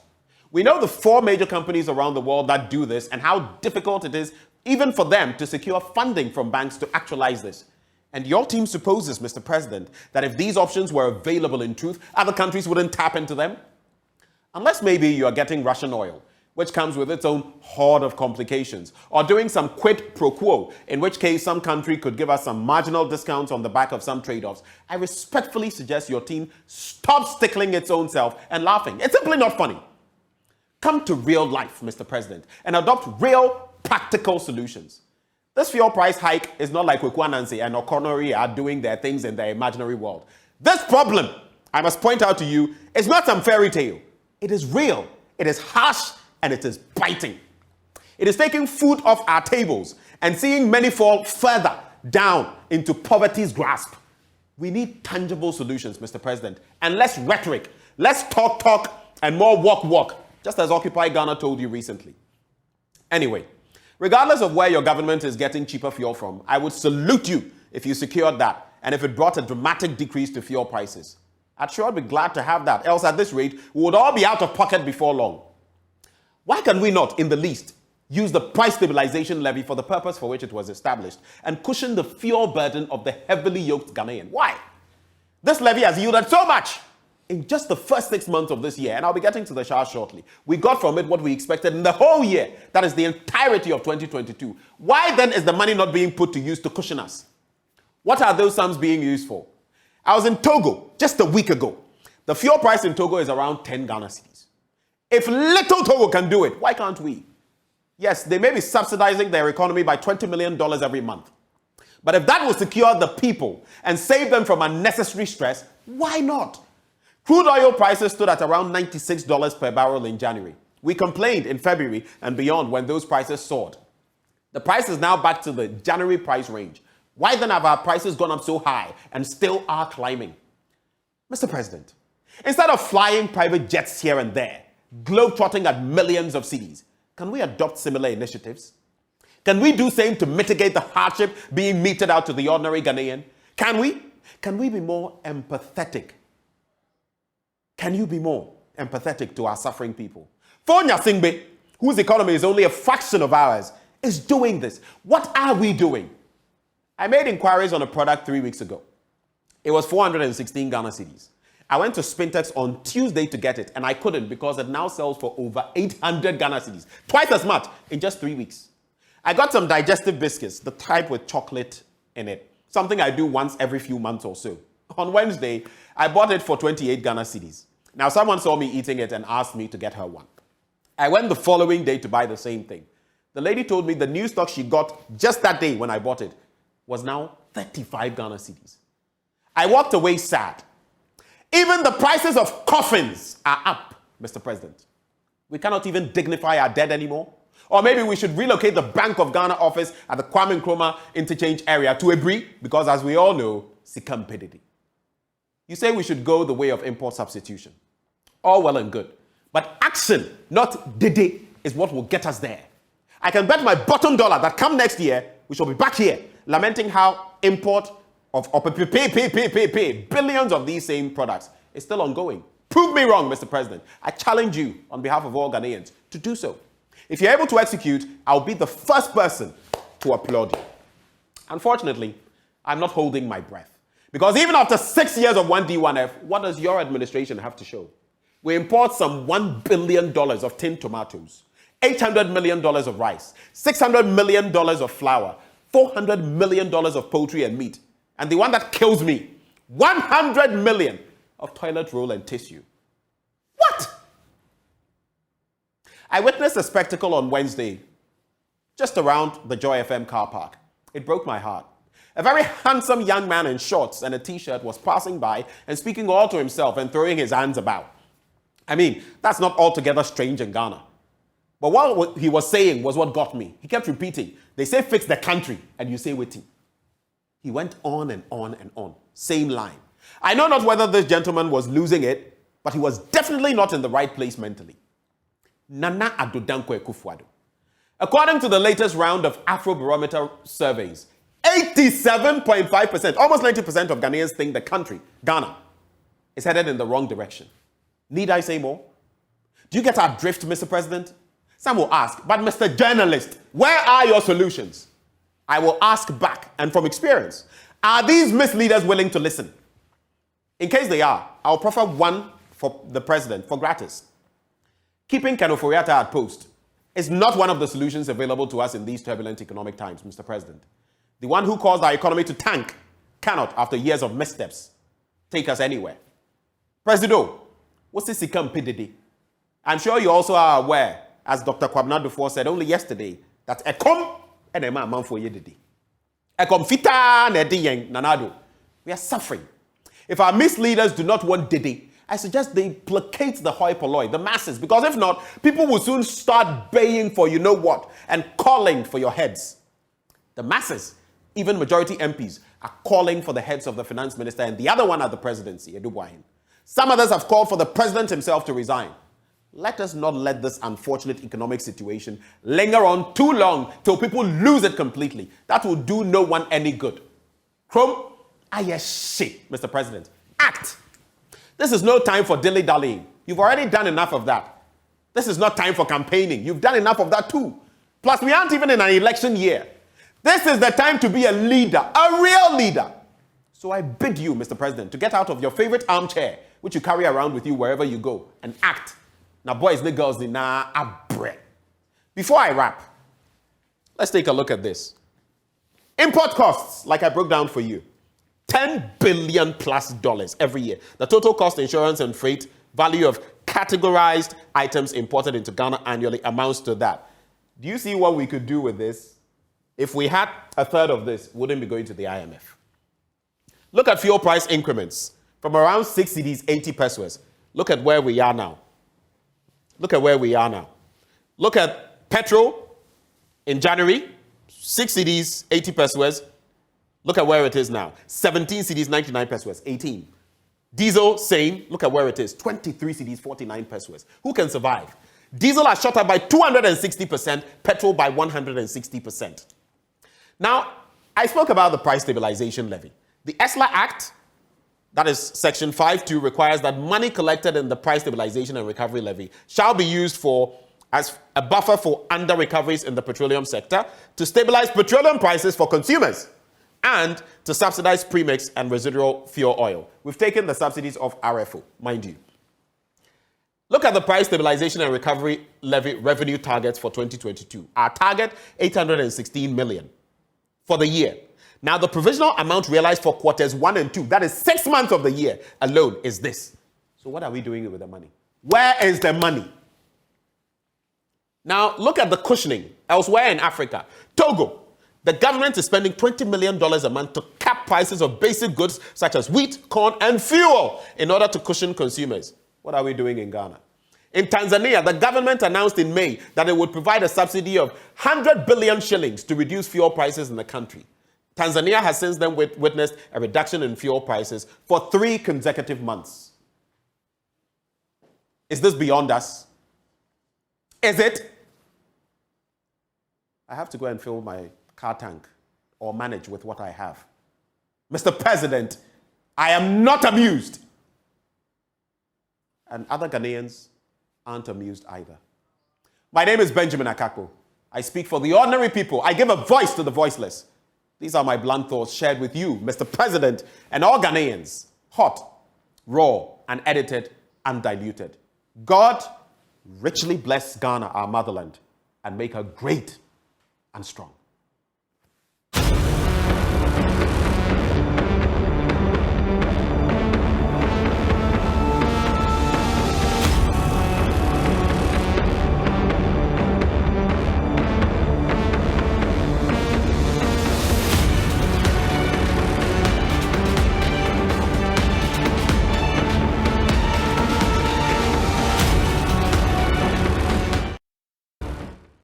Thank you for staying with us on the AM show. And after sharing with you my blunt thoughts, we talk Ghana, continue talking about our country. And we'll start from the standpoint of that latest Kumi Preko reloaded demonstration. First one happened in the 90s. You remember? We had Kumi Preko, Siemi Preko, Viemi Preko. Well, this reloaded demonstration comes off tomorrow, that is the 5th of November. And the protest being led by legal practitioner Martin Kpebu is to force President Akufo-Addo to resign or step down.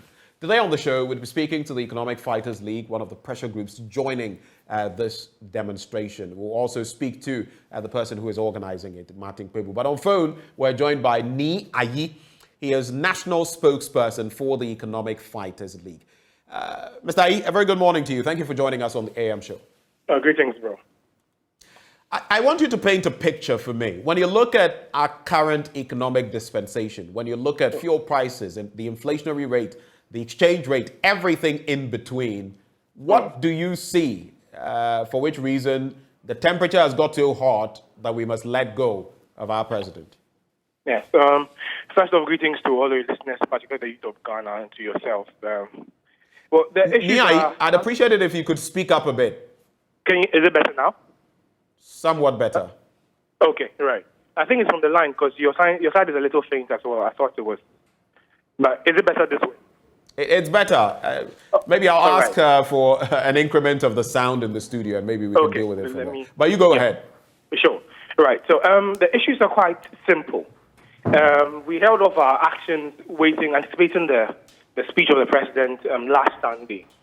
And we're hoping that he would have addressed directly the issues that we have been raising for a number of days now.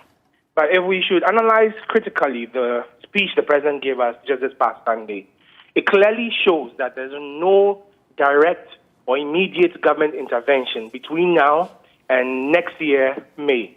That's May 2023. It seems there's no immediate policy or program that has been designed to be implemented to alleviate the hardships Ghanaians are facing today. And based on that, it is clear to us in our minds that there's no alternative policy or program that the government is bringing forth to help us get us out of this quagmire we are in. And we're saying he should do the honorable thing and just step aside. Now, other international bodies such as the World Bank have come out and have projected that it is expected that some 1 million Ghanaians are going to be driven into poverty by next year.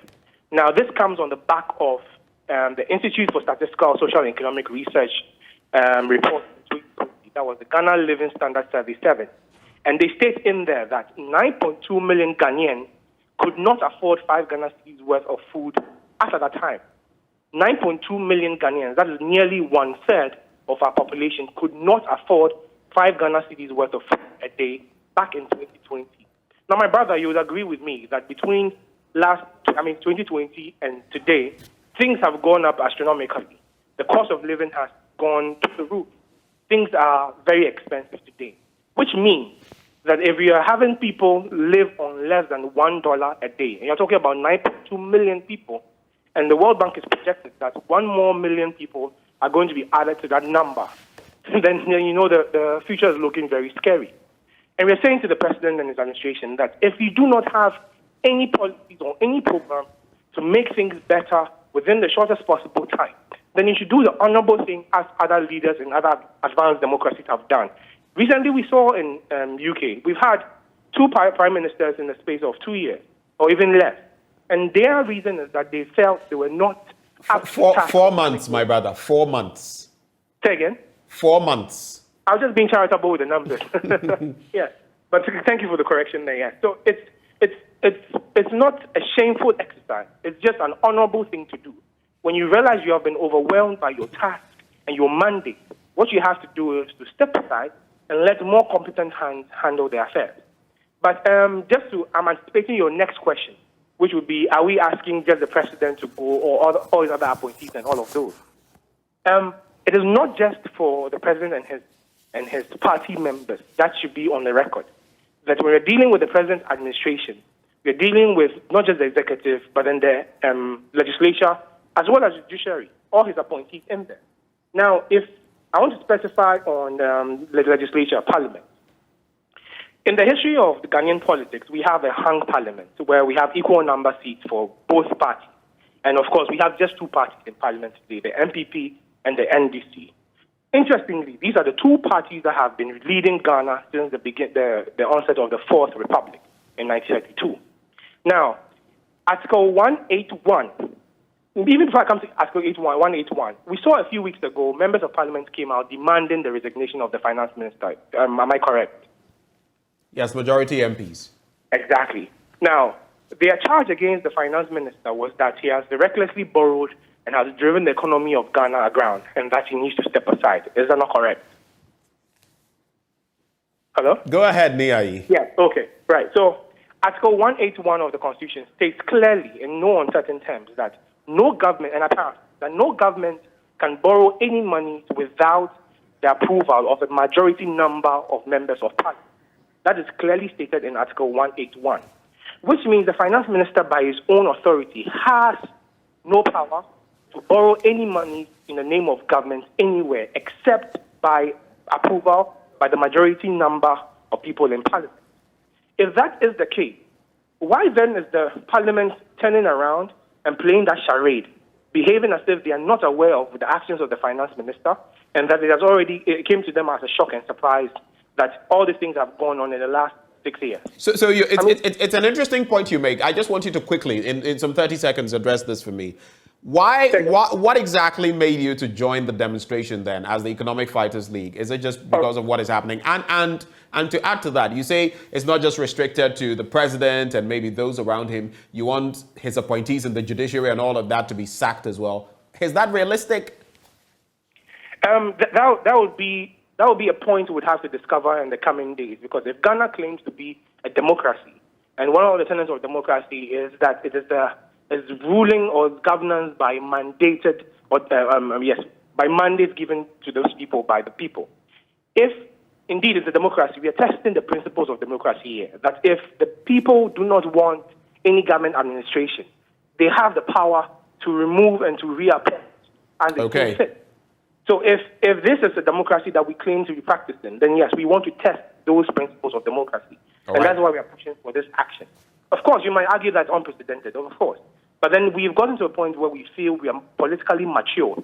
Our democracy is about 30 years, which is quite a good age, to test some of these principles and to decide if clearly we've reached a certain dispensation in our political space where we can say boldly that yes, we are a democratic country, and that yes, principles of democracy are upheld here in Ghana. So that's why we are taking this action.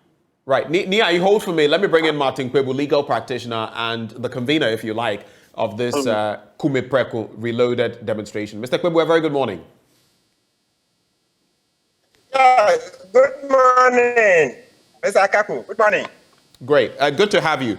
First question, yes, you mentioned that happening in Kaswa, Galilea, got you to start this Kumi Preko Reloaded demonstration. You posted it on social media. It caught fire. Yesterday, I noticed that some people were going by in a bit of a truck, a small truck, talking about what will happen. But I have an interesting question for you. The president says Sikampe Dede. Why are you going to make Dede tomorrow to affect the Ghana cedi? Mr. Akakpo, yeah, please put it. Yes, Mr. Akakpo, it's the case that the president is totally wrong in this context because it's the fundamentals, okay? The cedi is depreciating because of our over-reliance on imports. So the president cannot be heard to say it's the noise that is causing the depreciation of the cedi. He's wrong. That Sikampe Dede, yes, it's a saying, but it's meant for a different context. He used it wrongly in this context because in this context, the cedi is depreciating because of the bad economic policies that he has instituted, the bad economic policies that he has rolled out. That is over-reliance on imports, because he had said he was coming to change our economy from a Gadgetsburg economy to one that is self-sufficient. So there will be value added to our exports, and also we would not be reliant on so many imports as we currently do. So you see that, in actual fact, the president was just repeating his 2016 manifesto. These are all things he mentioned in 2016, that he was going to change the economy in 18 months. Mr. Akakpo, he said 18 months. He did say that, but you're hitting the streets with all these people who will join you tomorrow. How will that, alleviate our problems as a people? So as soon as the president leaves, there's going to be huge excitement, humongous.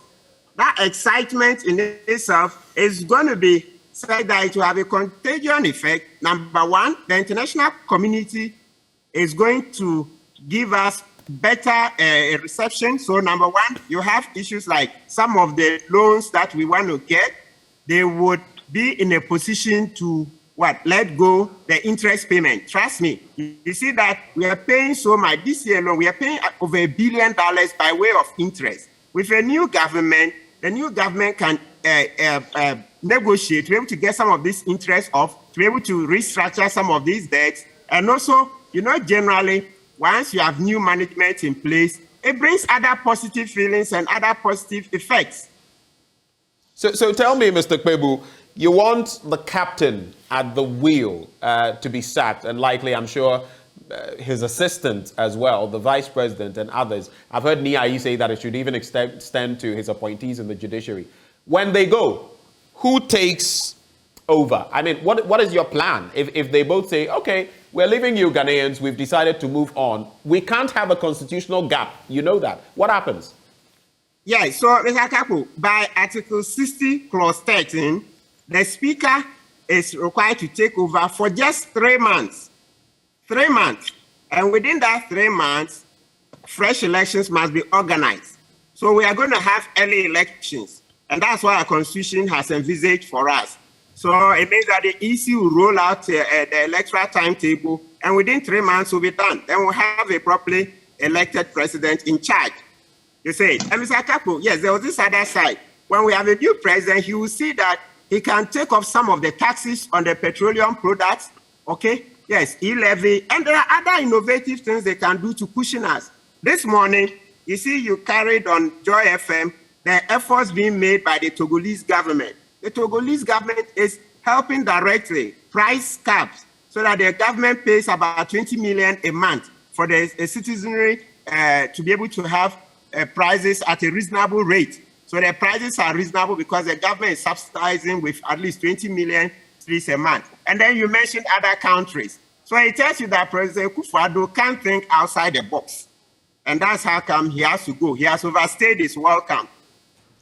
Are you going to be submitting any sort of petition tomorrow when you have this demonstration? Will you be going to any of the major places? Parliament House, well, they're not even going to be in session. Are you going to go to the Jubilee House? I mean, what's the approach? Are you just going to demonstrate? Yes, the petition will be sent on Monday. For tomorrow, we'll concentrate on demonstrating. We will take speeches from well-wishers, from the leaders of the demonstration, other civil society organizations. You've mentioned the Economic Fighters League, Arise Ghana, and so on and so forth. Yet Dr. Kwame Sapone-Sedu and co. Yes? So that once the point is well made tomorrow, then Monday we present the petition. And not even by law, national security monitors radios and TV stations. So they know what's going on. So President Fado has already heard the message. And actually, you see, yesterday they sent out an invite to civil society organizations to come.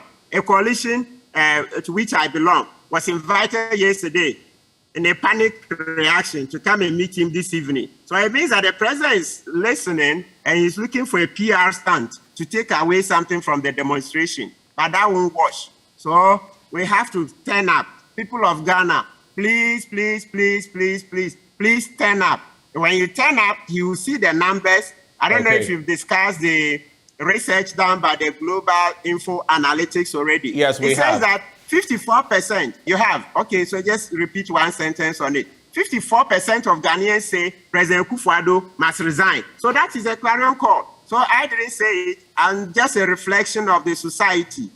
Okay, we've had some demonstrations in the past, Kromayeshi and all of that. Some of those degenerated into chaotic scenes. You remember the last one, major one from the Obrasport and all of that. How are you going to ensure, as the one spearheading this demonstration, that we don't see same? Thank you. So in this demonstration, we have experienced people who have suggested that in terms of security, we should all be on the lookout against the miscreants who will come in and cause trouble for us. Then we also have marshals who will quietly walk along and watch. So though overall security is in the hands of the police, we too, as demonstrators, are required to keep an eye out. It's always been the case, sadly, Mr. Akakpo, that every time there is a demonstration, you find miscreants coming in to cause trouble. So we are wide awake. We are watching. The listen and miscreant that will arrest him and hand him over to the police. So my last... We are also encouraging members... Go ahead. Yes. So please, people of Ghana, this demonstration is a peaceful one. Nobody is required to come there with any weapon whatsoever. No sticks, no stones, nothing of that sort. I keep saying that in Ghana, one of our greatest assets is our peace. That is what brings in investors so that we can get jobs and etc. So please, we don't intend to do anything to take away from our peace. This is a peaceful demonstration to ask President Akufo-Addo to resign. And that should work because in our history, General Ankara resigned. President of Ghana, Lieutenant General Ankara, he resigned over allegations of a bribe of 6,000 cedis. Point made. In some 20 seconds, so what can people expect tomorrow? Very quickly. Yeah, so we expect that it will be very peaceful, very informative, very educative, and generally come out there, you have opportunity to pour out your frustration to the president so that he leaves quickly so that we can have a fresh start. Thank you very much, Mr. Kwebu, for joining the conversation. Martin Kwebu is a lawyer. Let me just wrap with Nia. Your final words in some 40 seconds, if you can manage it. This will go out to the youth of Ghana. I mean, we are majority of the population, and we are the ones who are feeling the heat the most. Saturday's demonstration is not partisan. It is not partisan at all. If you are frustrated by the current situation in the country and you are looking to make things right, to build a better Ghana, then this demonstration is for all of us. We want to sound a strong caution to anyone who has any ideas or any intentions of mind the demonstration by, causing some disturbances and all of those. This is not your space. If that is what you want, you find your space somewhere else. But this is for well-wishing Ghanaians, well-meaning Ghanaians who want national interest first. And this is for Ghana first. Thank you. And that was Ni Ayi. He speaks for the Economic Fighters League. Both of them are joining forces at tomorrow's Kume Preko Reloaded demonstration.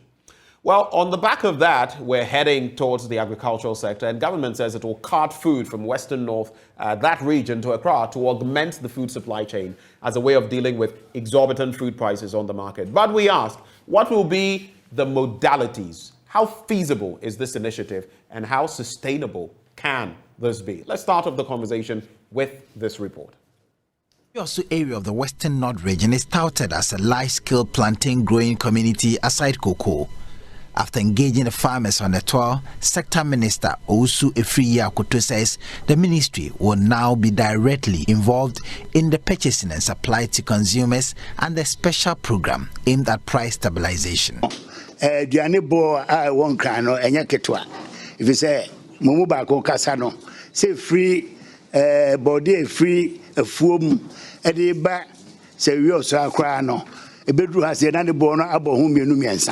Until we travel a concrete, there is a bohu bedu, and as Santana AC, until one more carnage, the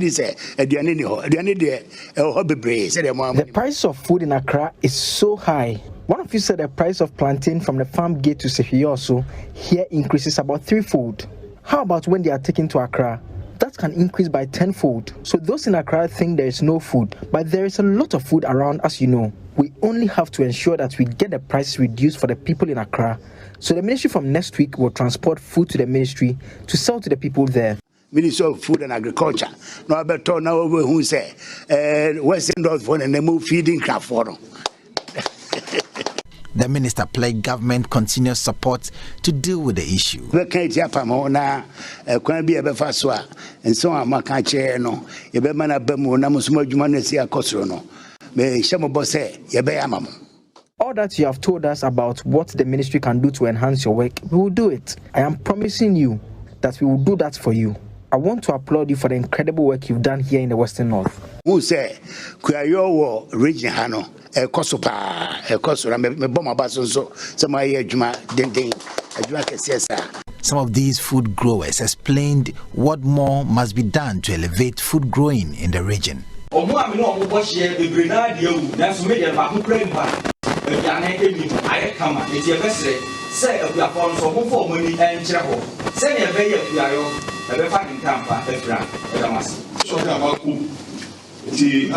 Minister. The closest in your Romabre, but you leave a tourist store. Because I said, by your country farm, now we are not establishing for them for 1,300. Yari see will the problem veterinary of a trade program. To be frank, once I'm on Jamaica, I come. We go to Kumasi and we have to go to Kumasi. If the band of friends said that, and how the one who know. Frank, TV star, the regional director of the new. Say, the veterinary story here, what the regional will be my. Say, and same thing as Woko Kumasi. The only public car, how the job is that of Woko Kumasi crown panel. And yourself, it's here, you have Well, that is the situation there, and we have our guests joining us to share their thoughts on this development. Joining us via Zoom, Dr. Lawrence Champong is a lecturer agricultural marketing at the University of Cape Coast. We have Edward Karewe, General Secretary, General Agricultural Workers Union, and then Anthony Morrison, CEO of the Chamber of Agribusiness. We'll have others joining the conversation shortly. But I'll start with you, Dr. Champong.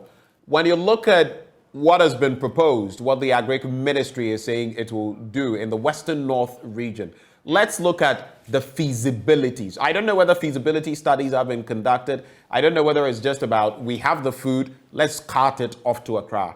But what are the pros and cons that you see about this proposal? Thank you very much, Akakpo. Food, as we all know, is very important. And when food prices are going up, we are all concerned. And we will be very happy, or everybody will be happy, if food prices go down for us. Now, what we have to ask ourselves is it that there's no food in Accra? That is the first point that we have to ask. Is it that there is a shortage? Is it that there is a glut? There is a lot of food that is going waste somewhere, and that food is not getting its way back in Accra? Is that the situation? We have to interrogate this. Now we also have to find out, why is food price in Accra so high? Is food price in Accra so high because there is shortage?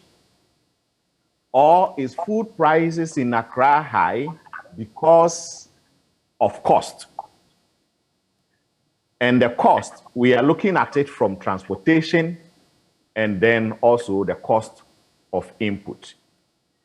If prices are high because there is shortage, there is no food, and government is intervening to ensure that people in Accra are able to get food, fair enough. But if that is not the case, but it's coming from the cost, and this cost is coming from transportation, and it's coming from the cost of input, then this will be a little bit problematic.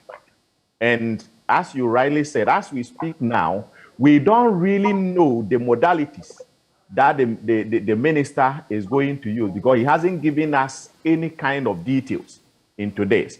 The question is, if you are bringing this food to Accra, where in Accra, which market are you going to maybe sell this kind of food? And Accra is very big. So looking at it, if traders are supposed to, maybe if the food will be at the ministries, and traders are going to pick it from that ministry to other parts of Accra, you can bear with me that particular area, the price is not even going to reduce, as the minister is even implying. So technically speaking, what he wants to do is, like, now there's a problem and then you just have to do something. And this is what he's thinking. But for feasibility purpose, I think it's a very difficult task, because this is really, because we don't have the clear modalities as to what he's really going to do. And now let me even ask this question again. Now, assuming you are saying that there is a lot of food in the Western North and other parts of the country, you are carting this food to Accra. The question that you should ask yourself is that we are dealing with agricultural commodities. Plantain doesn't take 2 weeks or 2 months or 2 days to grow. If it is yam, it takes months. If it is maize, it takes months. All the other grains that we can talk, they take months. So assuming you go, there is a lot there, you go and cut all back to Accra, and now it's finished. When you go back to the producing area, will you find more? Will you find it? So technically speaking, what is going to happen is that if the minister intends doing this and then he's going to bring all the food from these areas back to Accra, I can assure you that within the shortest possible time, the food prices are even going to increase more than what we are experiencing. And that is going to be a nationwide thing. Because what the traders are doing now is that the traders are actually looking at the supply. In fact, we are looking at some kind of equilibrium in the system, i.e., we are looking at what people want and what can be supplied. So traders are bringing in what is required for the consumers to Accra. So that is what they have.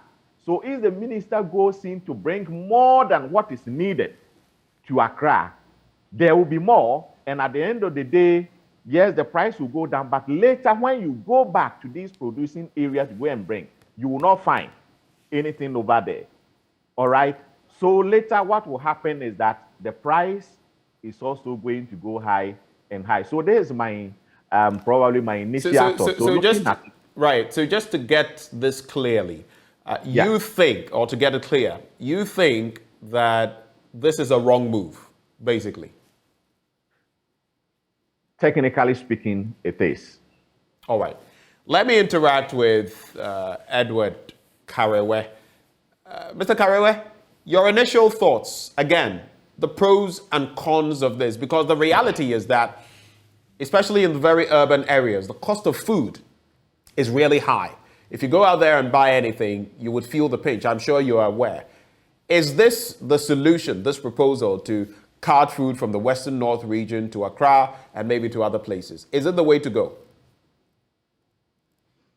Well, let me say good morning to you and then to the other panelists and then those who are listening to us. I think that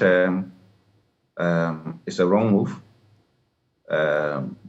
taken by the minister, and the minister's action is implying so much. Does he try to understand why food from the rural areas, when it gets to Accra, it is expensive, particularly around this time? What was the situation in last 2 years, in last 3 years, around this time of the year? Long ago, the minister made some statement that the middlemen in the value chain were profiteering. I think he's pursuing that agenda by saying that because they are profiteering, I want to go there myself.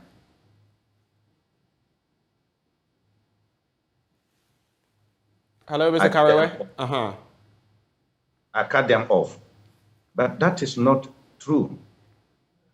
Fuel prices have been going up almost every day.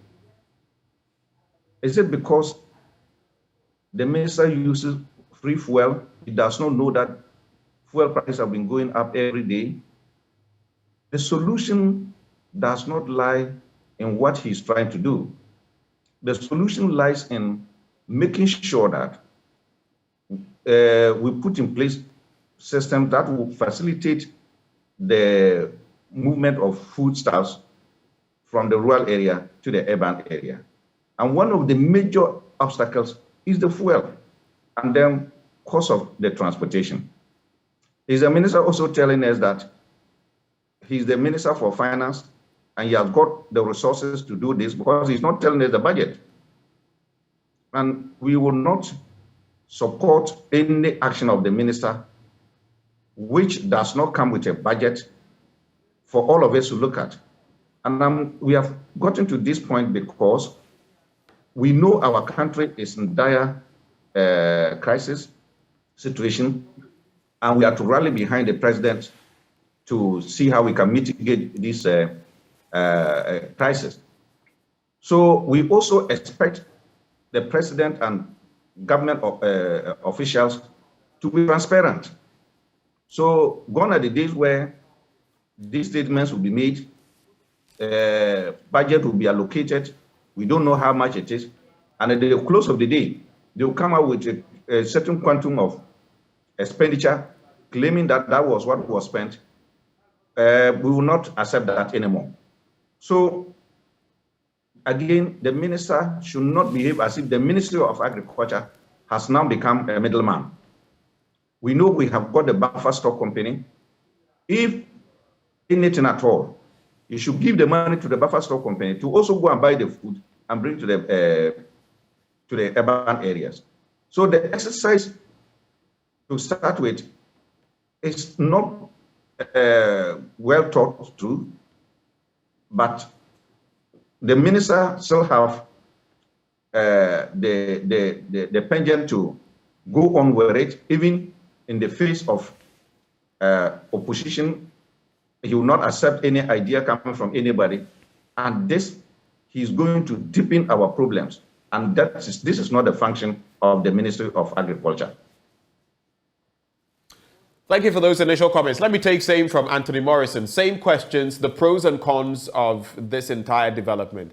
Straight to the point, is it worth it? Is it going to work? Is it practical? Benjamin, very good morning to you and your cherished viewers, and also the agribusiness sector players in the country and farmers. I must say that simply, the minister is bereft with ideas. For me, it's a simple... Anthony, you would have to speak up a bit so we can hear you. Did you say the minister was bereft of ideas? Is that what you said? Yes, certainly. And to start with, he must just resign.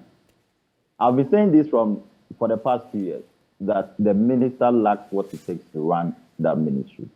And I'm sad that we have the Ghana Association of Agriculture Economists sitting down, and we have their colleague who says he's a coffee economist, and he's running down a sector that we pride in. To start with, look, Benjamin, let's contextualize this issue. This is an issue of elasticity, demand and supply.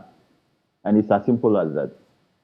Now, let's now interrogate how the food supply chain works in Ghana. Some farmers are sponsored by the aggregators.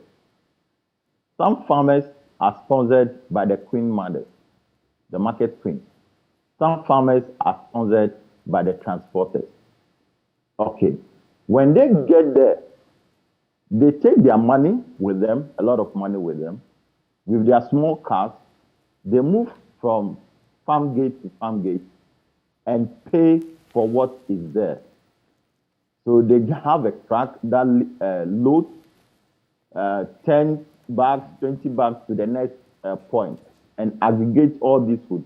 So sometimes they could visit about 10 to 15, even sometimes 20 communities before eventually getting either a truck full of food or half food. Now, they sometimes have an arrangement with these farmers. They sometimes pay half or based on the agreement of pre-financing, or they pay 70%. Then they take this produce to Accra or Kumasi or Takoradi, Cape Coast, both.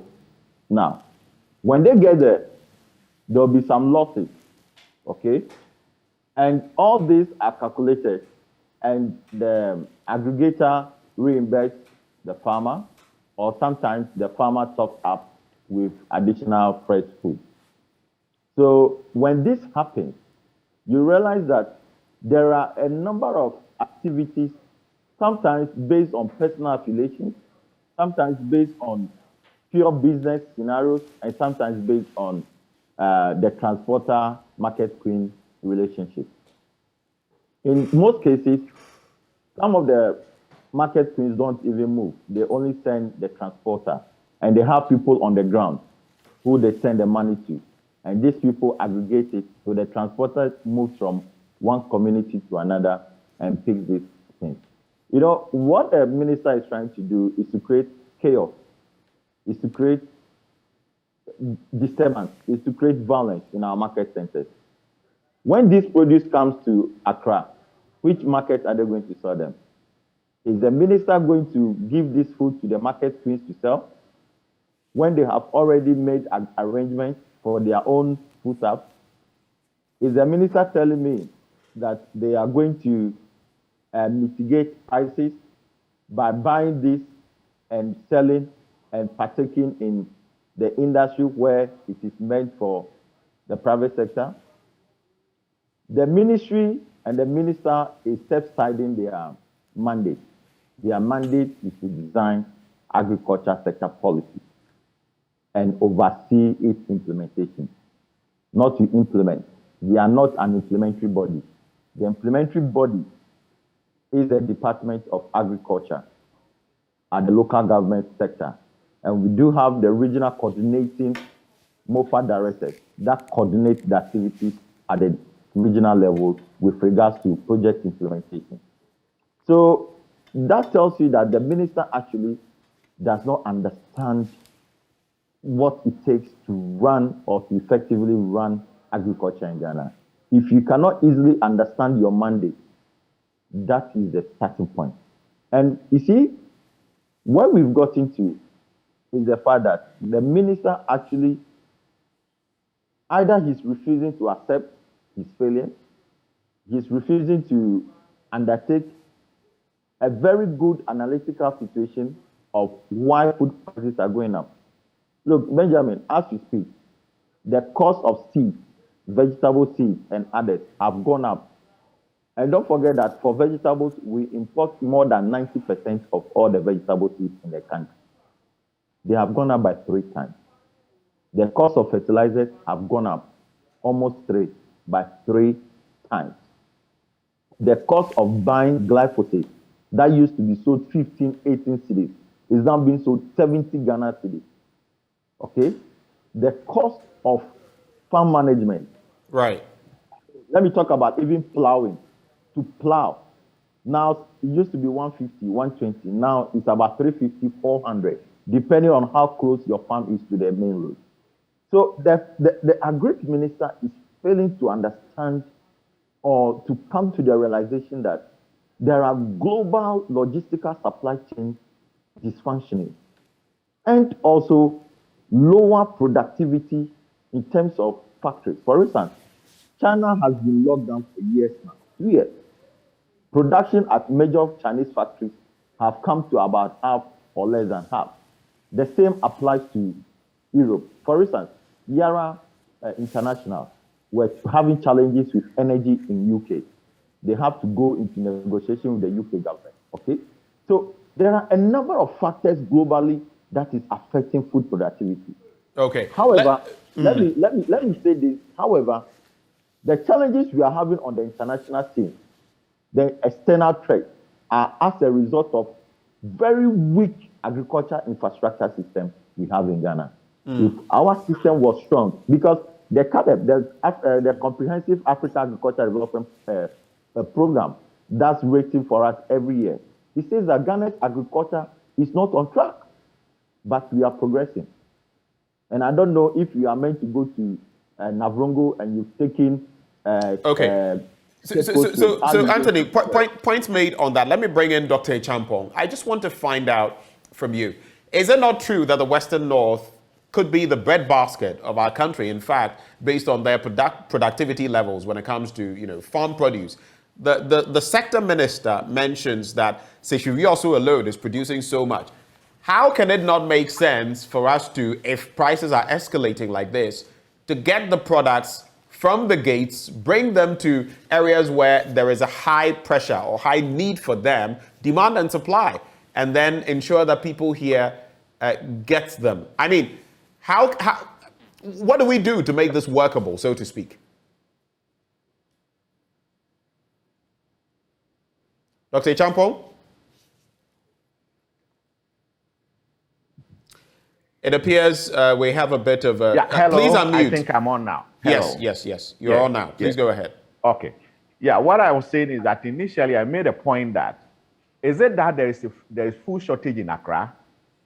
Do we have food shortage?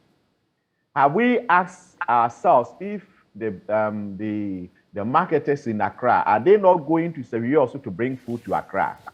And as Papa Anthony just rightly said, what is making the food cost higher? That is the question that the minister is supposed to ask himself. It's not about it being a food basket. We are looking at what is making the food moving from Sevier also to Accra, and the cost is higher. That is the bottom line. So if we don't get those basics right, then we will always get the whole story, the whole argument wrong. What is making the price higher is that transportation is high, costs of inputs are all gone up. And one thing that we should note is that if an aggregator or a market queen has given money to a farmer, remember some of these market queens or aggregators also go to the bank to take loan, and they have an interest to pay. At the same time, when they pick the food, looking at our poor transportation system and others, because most of the goods we are supposed to have specific tracks to cart them, which we don't have them. By the time they get to Accra, if they tell you the amount of waste or spoilage that they get, you cannot just imagine that. And he cannot, when all those things have gone waste, he has to look at what is remaining and price it in such a way that he will be able to recover that cost. If not, he will not be able to go back to this area and go and bring in more food. We have to look at that point also. And another area that we should also look at is that now the person bringing the thing in Accra, we are saying that the food prices are high in Accra. What about other things? Because the one who is selling food, he sells food so that he can also probably go and buy gas to go and use at home. The gas price has gone up. He has to go and buy oil. The oil price has gone up. So how can this person selling food? This is the job that he is doing. All right?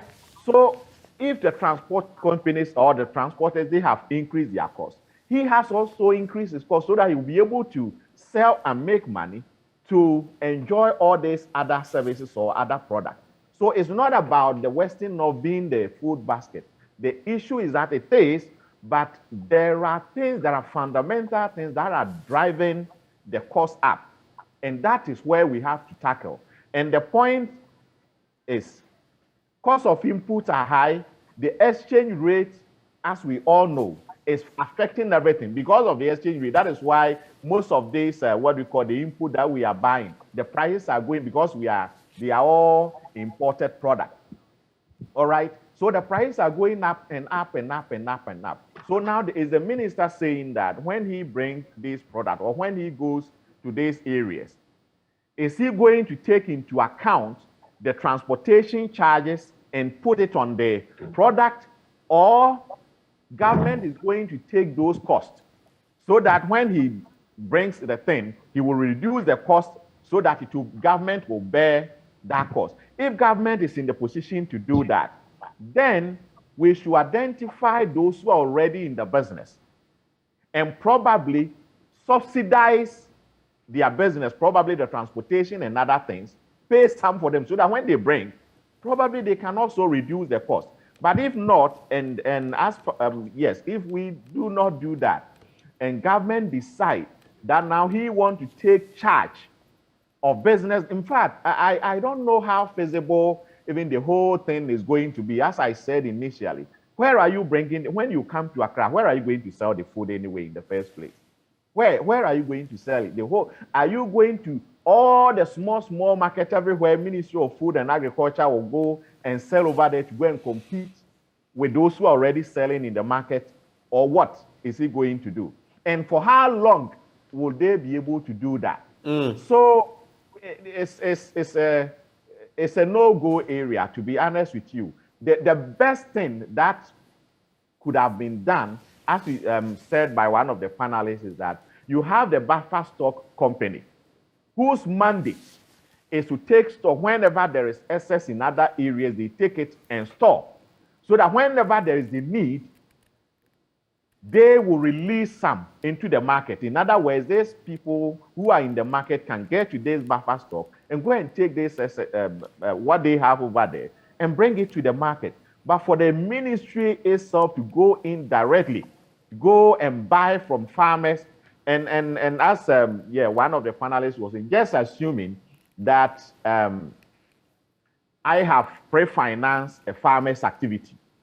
And because I have pre-financed the farmer's activities, definitely when I go and I'm going to buy it, because I have that money indirectly is some kind of loan, the amount that I will buy that product on the surface may seem a little lower, but it's not low because there was cost of capital. I borrowed that money, all right? So I have to get it that price so that I will be able to sell and make up my money.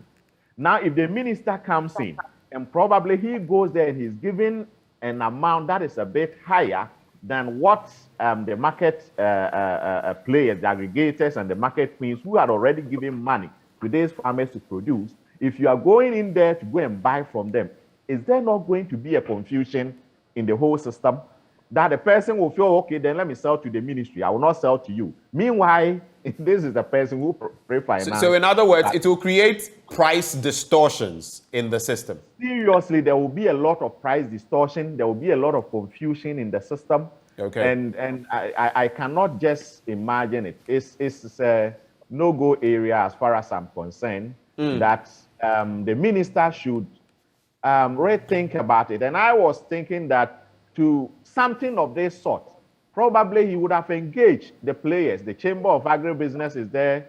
The Agricultural Workers Union is there. There are people in the industry who are already there, who knows the nitty-gritties of the business and how things are going.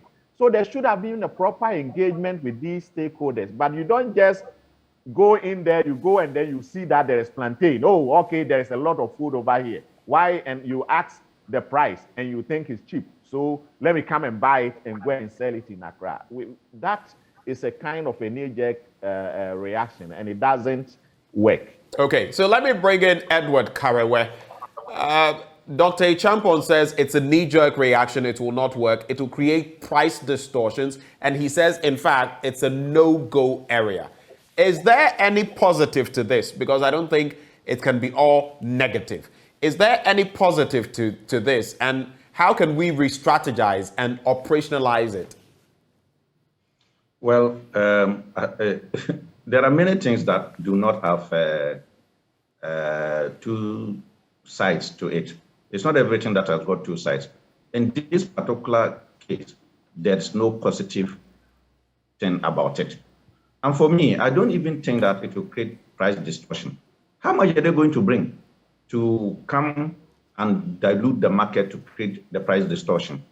Look, I think, you see, it's very difficult to talk this way, but then we are compelled from time to time.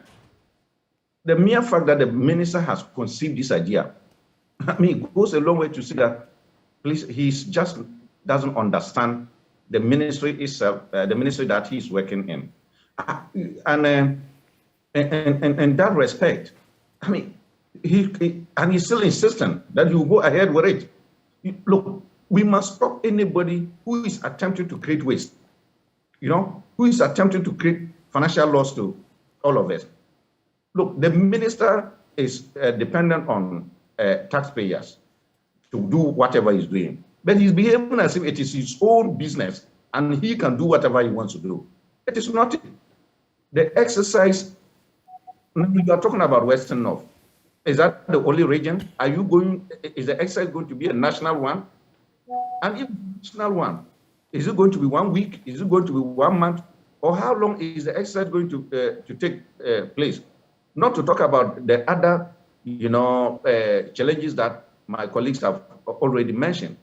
So the minister cannot wake up overnight and then say that I want to do this. Is he doing it with his own money? And then when we are asking for details, he's not giving the details and he's pursuing this. Look, when is he going to use the ministry staff to do that? Have they now got skills in buying and selling? I mean, how many are his staff? He himself has been complaining, and we know that the ministry is understaffed. So if he's going to use the staff, then he's going to divert them from their normal work to go and do buying and selling. Look, where he has failed, he should not use this as a cover. He's supposed to have made sure that, look, he's increasing investment in agriculture. What we expect the minister to be telling us is that how much he has been able to source from government to invest in agriculture in the face of the food crisis, and then which will not even end by the end of this year, but into 2023 and beyond. He's not doing that. He should be accounting to us why he's a minister for all these years. And we are spending about $400 million to import tomatoes from Burkina Faso into this country. What is the planting for food and jobs meant for? When he has spent over 4 billion Ghana cedis on planting for food and jobs, and yet we are importing almost everything. For me, calling for him to resign, I know he will not resign. He has to be sacked by his appointer, the employer, the one who has appointed him. Because for him, he's not clear about what he's doing. I mean, he doesn't see it to be wrong. Okay. And if you are an employee and you behave this way, you must be sacked. Okay. We think that the president should take the necessary steps to let him step aside and then and stop.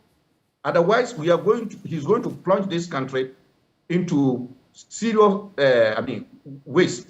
And we are not ready at this stage of our economic crisis to see this. I thought that the minister, if he has money, he should invest that money. For instance, take the poultry industry and support them to have feed, maize, and everything. But you will not take money like this to go and waste when almost every sector of the subsector of the agri sector is non-performing. Let me find out from you, though. Is it fair?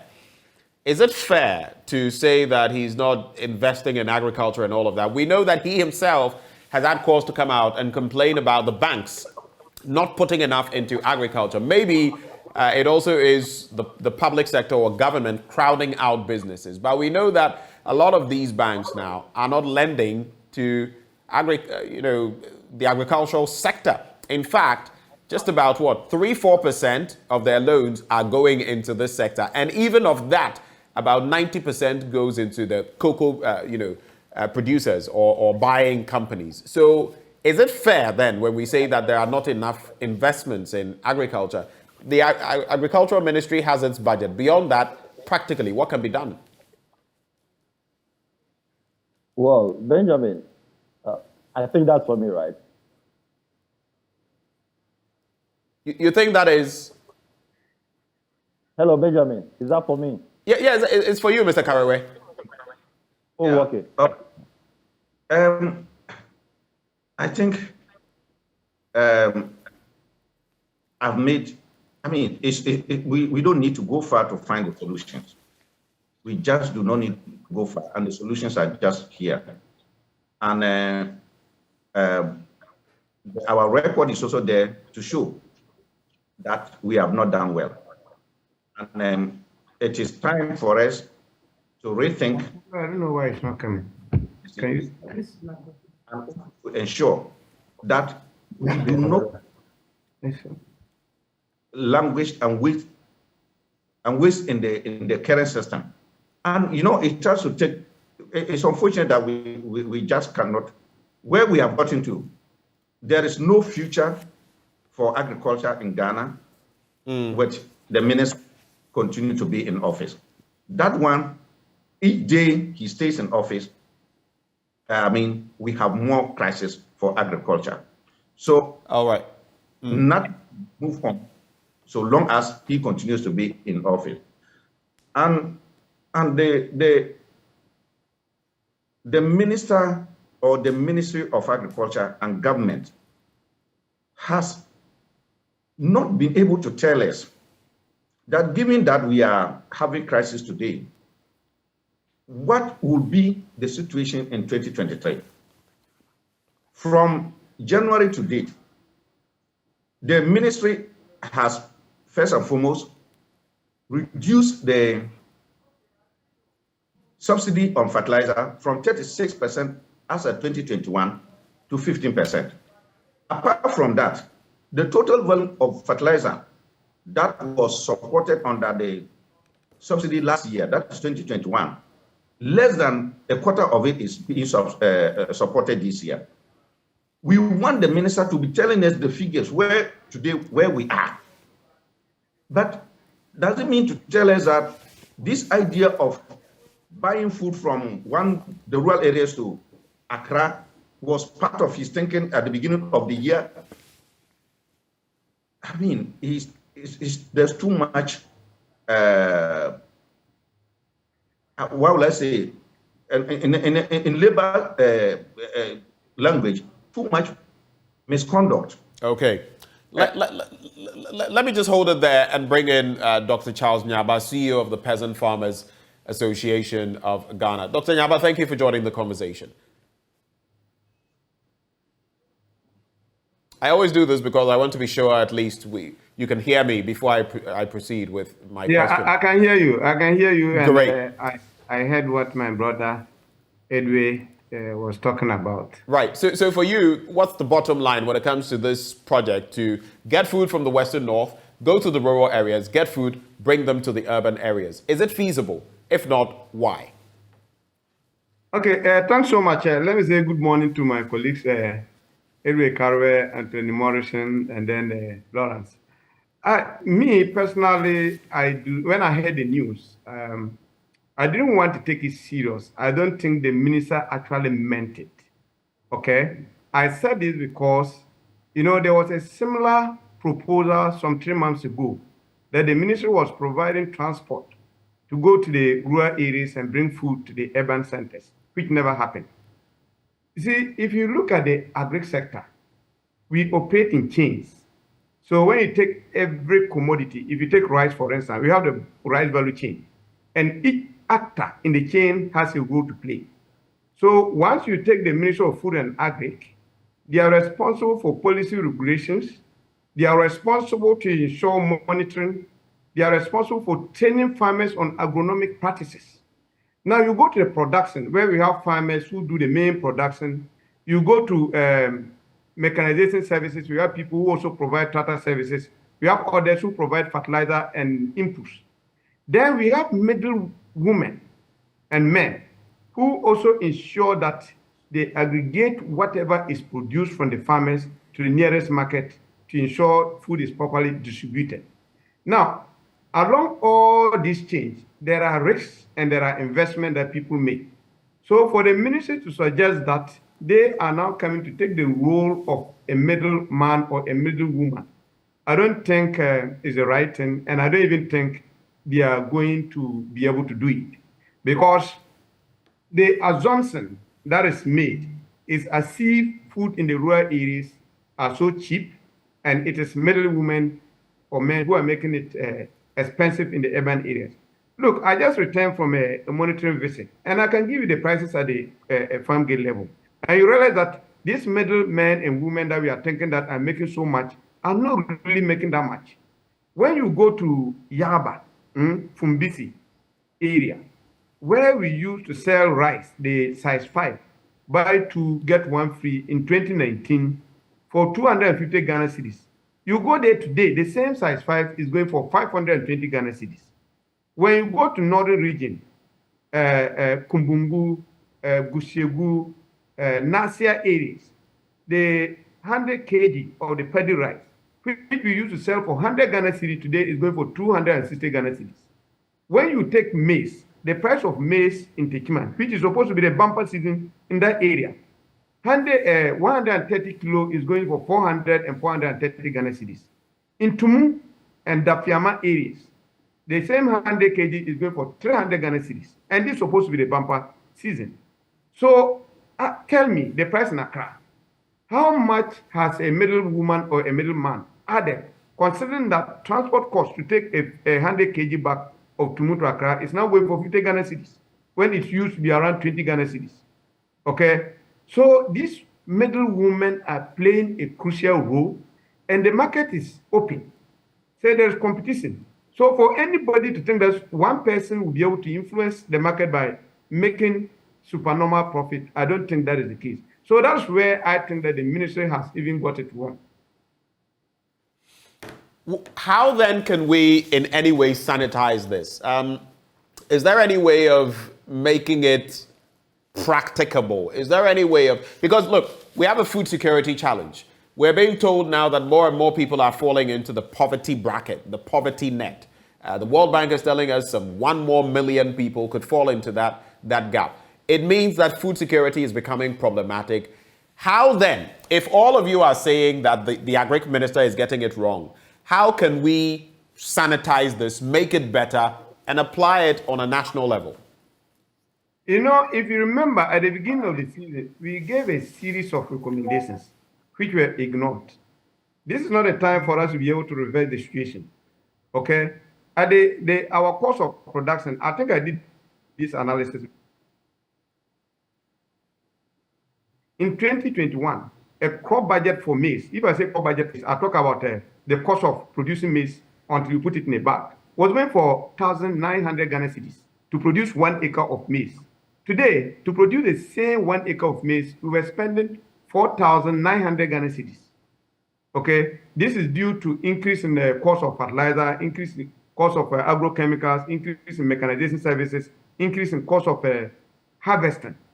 The government-owned subsidy, which we used to buy 53 Ghana cedis in 2021, this year we are buying it for the 25 kilos. This year we bought it for 160 Ghana cedis. The weedicides that we were buying, if you take a glyphosate, for instance, that we were buying for 20 Ghana cedis in 2021, this year it went for 55 to 60 Ghana cedis. Tractor services that we were getting for 100 Ghana cedis is now going for 250 Ghana cedis.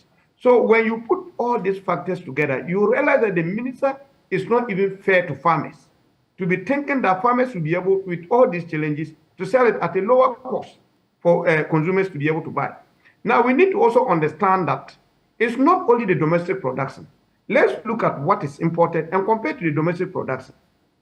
Why are we not talking about the cost of imported rice, the cost of imported chicken parts, the cost of cooking oil, which is gone astronomical high, but we are concerned about the farmer who is have to just increase the cost more to remain in business.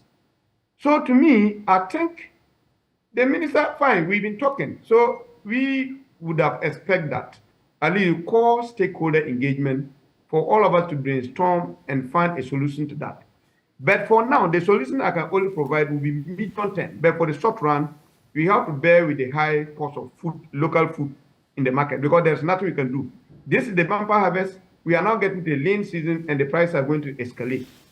So what we were expecting the minister to be thinking about has to do with how can we increase investment in irrigation so that those who are doing dry season farming will be able to improve on their yields and increase the supply.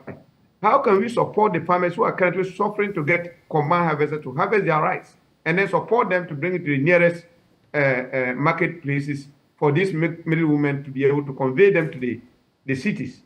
That is not being discussed. How can we support with a mechanization service so that people who are going to the next farming season will be able to apply at a lower cost? How can government itself support farmers to take loans with a low interest rate to be able to remain in business? All these issues are not being discussed. So seeing this as a low-hanging fruit, I think it's a non-go area. And I'm sure after this conversation, the minister might come back to think about it and do proper engagement with stakeholders to find a better approach than this option that he's proposing. Let me come to Anthony Morrison.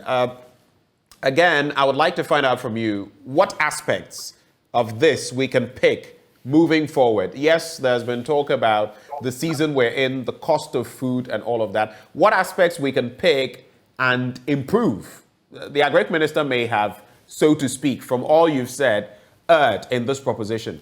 How do we go forward with it? Mind you, Mr. President has also said that we should be looking at import substitution. The agric sector would have to feed into that. How do we do it? Well, thank you very much, Benjamin. First of all, the Agric Minister has lost the Agriculture Board view.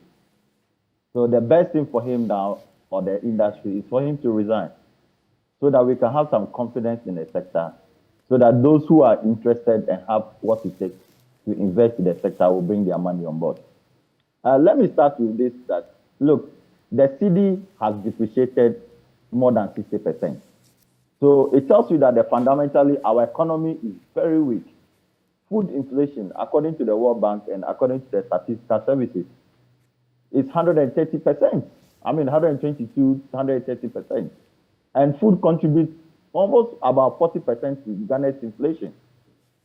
So the data here clearly shows that we have an economy which is non-performing. We have a sector that is supposed to support the economy to grow, that is receiving less attention. Because, for instance, when COVID came, we got no intervention. They were giving intervention to other sectors of the economy that does not border on livelihood. Okay? So, for instance, I think that such a project, for you take Ghana's food balance sheet, for instance, we only have 2% that will move from the major season to the minor season, including all the imports. So even if we are to do import substitution, we are going to a situation where we are going to go into negative, because as it stands now, our productivity is very low compared to the previous years where we were carrying 2% balance sheet into the next season. What that means is that since there is low forex availability or foreign currency available, we are going to import less, and our food productivity is also going to be less. So as a country, we are going to dovetail into what? Negativity in terms of our food balance sheet. Now, what the minister is proposing is to do foodstuffs that are not primarily the ones that we can store at buffer stock. So the first question is, do we have the cold chain system as a country? which is no, we do not have a cold chain system that can even keep our tubers, our plantain, yam, cassava, whatever, for even 2 or 3 months. No, we don't have it. What the minister is proposing should possibly even be coming from buffer stock as a mitigating measure, okay? Because buffer stock could possibly provide some mitigating areas because it is their mandate. So we do not have a situation in the country, even now, if there should be a food shortage, we will not go more than 1 week because we do not even have anything in our buffer stock. Now, if we take poultry industry, it's almost collapsed because over 2,700 poultry farms have collapsed. And I've visited several of them, okay? Some about 50,000 capacity, and more than 1,700 have downsized. And you know why? Because majority of the feed additives that comes to the poultry is from maize. And if there is low productivity of maize, that implies that the poultry farmers are totally out of business. The day-old chicks have not gone up in terms of the price at the global market, but it is the poor cedi that keeps depreciating against the dollar that is making it very difficult for farmers or the poultry farmers to even import. Now, fast forward, what do we do as a sector? For this year, we have always and consistently been advising the government and the minister to take some critical intervention. One, set up the National Food Security Committee that must be chaired by very deep thinking personality that can raise a more funds because we do not have the funds to even do any intervention. And I doubt what the minister is saying, he even have the funds to deliver. Two, more funds and look at critical areas of food security. Most of the food we are eating now are from traditionally our main staples. The gari, the yam, the cassava, the fufu, the banku, the akole, the tiozafi. More people are eating this these days because the other prices of other foodstuffs have gone up. The rice have gone up.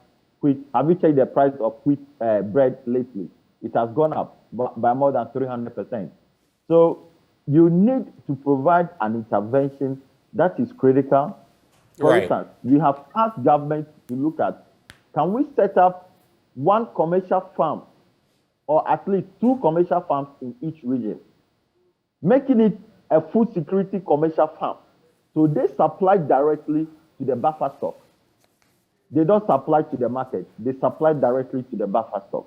Then they can hold this food for 6 months, 1 year. And you see, the point is that for some time now as a country, we have been focused on warehouses. Warehouses does not have the capacity to store food more than a year. But if we can develop the silos, large silos, I mean, that could be the point where we begin to solve our food security issue. All right. Thank you so much, Anthony Morrison. And it's good that you went straight to solutions as well, because that is how we're wrapping the conversation. For you, Dr. Achampong, what is the way forward? How do we securitize what we have, at least in terms of food, ahead of December, Christmas, and ahead of the new year, even linking it to import substitution? And for you, gentlemen, it's the same question to all of you. Anthony Morrison has already started, so he's had his take. To the rest of you, this is the question. Link it to the fact that, look, we're importing $1 billion worth of tinned tomatoes, $800 million worth of rice, $600 million worth of flour, $400 million worth of poultry and meat. Dr. Achampong.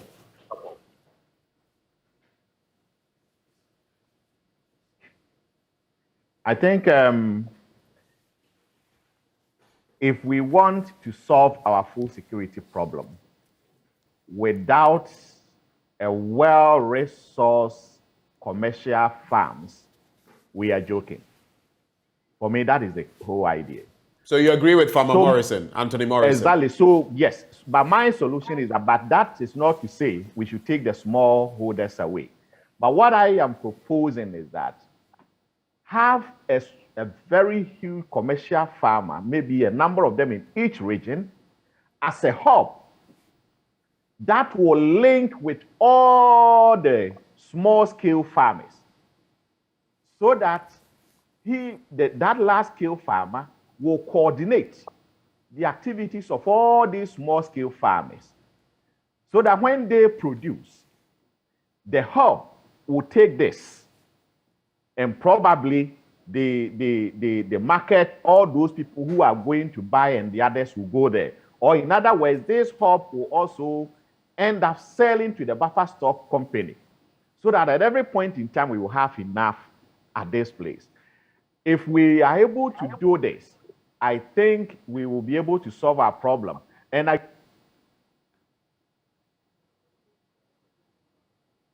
if you ask again, what I will say is that we should also think of some strategic food security crops.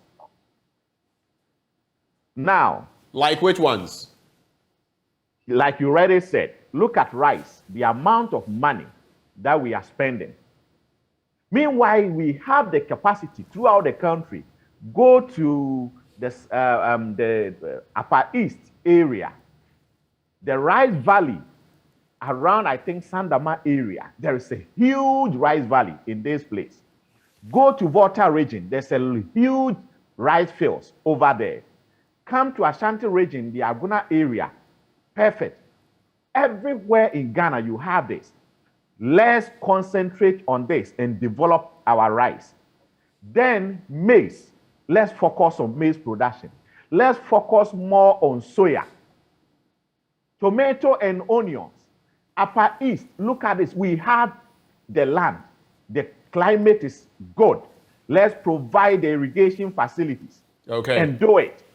So when we do all these, and now look, and then maybe when we come to the animal side, focus more on poultry. Let's support the poultry farmers. And you know, I said we should focus on maize, soya, rice, and others. When you concentrate on producing maize and soya, those in the poultry will tell you soya, maize form a very great proportion of the feed component of the poultry sector. So if we are able to produce more soya and also maize, it means that can directly come in to support the poultry sector. Right. All right, and bring the costs down. So if we are able to make these huge savings from this sector, I think we will not be coming here always to talk about this over and over and over again. But I hope the ears that are listening, because I'm not sure this is the first time they are hearing this. They've heard it over and over. But I pray, looking at the problem we find ourselves in now, they will listen and listen well so that we do things right, at least for once. Dr. Champo, we're so grateful for the thoughts that you've shared. Let me quickly take the same thoughts from Edward Karewe. Mr. Karewe, in about a minute. Yeah, first and foremost, we have to accept that we are facing a food security problem. But the unfortunate thing is that government does not appear to accept that we are having a food security problem. Because if you look at government documentation and government pronouncement, is that Ghana is self-sufficient in food production. We have to first accept that. Then two, we also have to accept that the Planning for Food and Jobs program has not delivered on its mandate, on its objectives. Instead of what we are hearing that it is 100% successful. Then the third point is that if we have to move forward, then we need a national conversation by stakeholders on this to identify the magnitude of the challenges within the agricultural sector, and then to together look at appropriate solutions to deal with them. Then the fourth point is that we have to make a selection. Right. Within at the end of the year, the poultry industry, if we want to save it, then we have to, apart from seeking to invest in the production that my colleagues have already indicated, need to get maize and for them to continue to produce. If we don't do this, and then the fifth point is that the current leadership that is managing agriculture in Ghana, given their attitude and their disposition, they are not ready for change. If they that needs to be changed so that we can have a fresh that will listen and that so that we can implement all these good ideas that have come up from myself and then from my colleagues on the panel. Thank you. Finally, Dr. Nyaba, you have the final bite. You have the last bite on this. In less than a minute, what are your proposals? Yeah. So for immediate solution, my first proposal is that the ministry should quickly organize a meeting with all the traders, the market women, sit down with them, agree on the budget, agree on the farm gate price, agree on transport, agree on their margins. And then if the ministry thinks that they have capacity, they have warehouses, they should give them contracts to go and buy whatever is there for the ministry to store there. That's the first thing. Secondly, we are just starting the dry season irrigation. When you go to northern Ghana, you see a lot of young people buying water pumps, drilling boreholes to do dry season tomatoes, pepper, garden eggs, and what have you. Government should immediately come out with an intervention, identify all those people, and support them with both the water pumping machines, with fertilizers, and then soft loan for them to be able to continue to do what they're doing. In the medium term, we need to focus more on irrigation. The problem we are facing now is both internal and external. The internal one has to do with the way our rainfall pattern. For this year, apart from the input prices, apart from the Ukraine crisis, the rainfall hasn't been that good. And our irrigation system, we have less than 2% of our total land area being irrigated. So we need to increase investment in the desilted dams. We need to improve on investing in the projects like the tunnel irrigation, improve on the one village, one dam concept that was introduced but was not properly implemented. Now, we now need to consider irrigation, mechanization. As we speak, there are people who have their soya on the farm, they can't harvest because they don't have trusses. There are people who have some rice, they cannot harvest because there are no combined harvesters. How can we make it possible for these people to quickly get support to go and harvest this produce and bring them to the nearest market? So I think in the short run, this is what we need to do. In the long run, I agree with Edward Karwe that the ministry need to open up to engage all stakeholders to contribute, because sometimes these decisions are ad hoc decisions. Stakeholders who are in the sector are not even aware of what is happening. I'm a farmer. I have a lot of farmers under me. Even so, for you, you also that the minister went there and spoke to. I have members there, but we were never contacted. So if they are going to mobilize, who are those people they are contacting to provide them with the commodities? So to me, I think the ministry should be willing to open up and properly engage stakeholders or beneficiary communities. Okay. Benjamin, thank you so much for sharing your thoughts. Unfortunately, we don't have any more time. I think that is Anthony Morrison. Unfortunately, we don't have any more time. I sincerely apologize for that. We were joined by Dr. Charles Naba, CEO, Peasant Farmers Association of Ghana, also by Dr. Lawrence Champon, lecturer, agricultural marketing at the University of Cape Coast, then Edward Karwe, General Secretary, General Agricultural Workers Union, and finally, Anthony Morrison, CEO of the Chamber of Agribusiness. But coming up, Adom Praise, yes, Yebehim, it comes off this evening, 6 p.m. Shortly, we'll be joined by Joshua Tigo, one of our managers here. He's going to be telling us about this exciting event. That coming up next after the break. Do stay.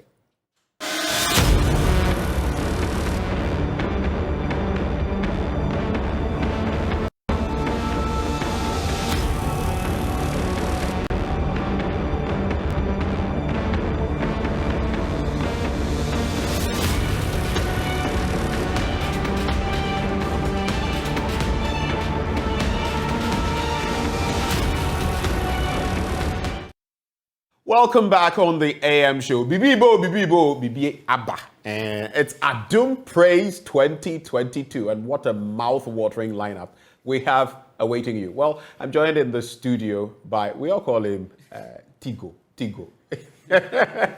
He's programs manager for Adom FM. Thank you so much for joining me. Thank you, my brother. Joshua Tigo. Ben Akakpo. You should have worked with, you know that entity. But anyway, Ben, you're here to tell us about exactly Adom Praise. Yes. what is it shaping up to be like this year? I was just sharing with him, though, that these last few days, the way I've been bombarded by people, requesting tickets, it's just been crazy. And he told me that, well, he's also suffering. So it tells you about the excitement. Yeah, exactly. Ahead So, of Adom Praise. I mean, it's getting very, very exciting by the minute. I know that Ghanaians, by their nature, once they know they have a brother in there, they would come to you and say they want tickets. But we also know that for the tickets that are on sale, they are fast running out. So if there is anyone who still is interested in joining us to have this festival and celebrate both our successes and difficulties, this is the time for you to grab a ticket before it's too late. But I can tell you that the excitement reached its fever pitch, apogee. Its fever pitch yesterday when Travis landed. Yeah. And we spoke to him. Yes, he was live on JoyNews and all our other channels on both radio and TV. So yes, it's getting very, very exciting if you ask me. I had at least about 3 or 4 people call me, hey, can we get tickets? And I directed them here. People have been calling and the excitement, the buzz is really, I mean, it's just mind-boggling. This would be my first, really. Okay. Yeah, So people tell me some of them have, over the years, some they watch from afar, they get to watch some broadcasts and all of that. But this time, that's not going to happen. It's going to be, you're here live. You need to be present to enjoy it, to experience it. You know that times are hard, but there is no better time to go to God and sing His praise than when things are very difficult for you. So we want people to come there, and that is why for this year's lineup, we've added a small prayer session. So if you know about Pastor Gideon Danso of Empowerment Worship Center, he will be there for some prophetic declarations. Right. So we want people to come. So that's a novelty, right? Exactly, it's a novelty. It's a novelty. We've injected a few new things. In the past, you wouldn't find this Adventist feel in Adom Praise. And so this year, we deliberately brought in Makedim Yurinchi to our friends on the ND. So you want to reflect all the sides. Exactly. We want everybody to have something to enjoy. Look, so we're talking of the worship, the praises, and we're also talking of that session where we're going to speak positivity into Ghana. This kind of day will not affect the city. No. It will not affect the Ghana city. It will rather prop up the Ghana city. Exactly. Who are some of the artists we can expect? Local and foreign, of course. We know the headliner. The headliner we all know is Travis. Yes, exactly. But you should expect to see the likes of I've mentioned Makedim Rinchi, but you should expect to see Esther PSC or PSC Esther or Esther PSC or Hima Mercy, Celestine Donko, Soul Winners, Edwin Dadson, in fact, Jack Alolomi. Perez Music is going to be Music. There. In fact, a host of musicians. So yes, it's going to be very, very exciting. It's actually the creme de la creme of Ghana's gospel artists, and that is why we call it a festival. There is no better place to be than the Perez Dome this evening. Right. So I was going to ask you about the venue and everything, just so you say it. Yes. Time. Exactly. And what. And another thing, I know for certain, I've been told by those who have been coming year after year that, look, it may be starting at 6, but you better get in early. Oh, yes, of course. I mean, I said it here yesterday when I was on the pulse that if you really, really want to occupy a strategic position at the Dome, then you should get there by 3 p.m. Wow. Yes, of course. I mean, you should be there by 3 p.m.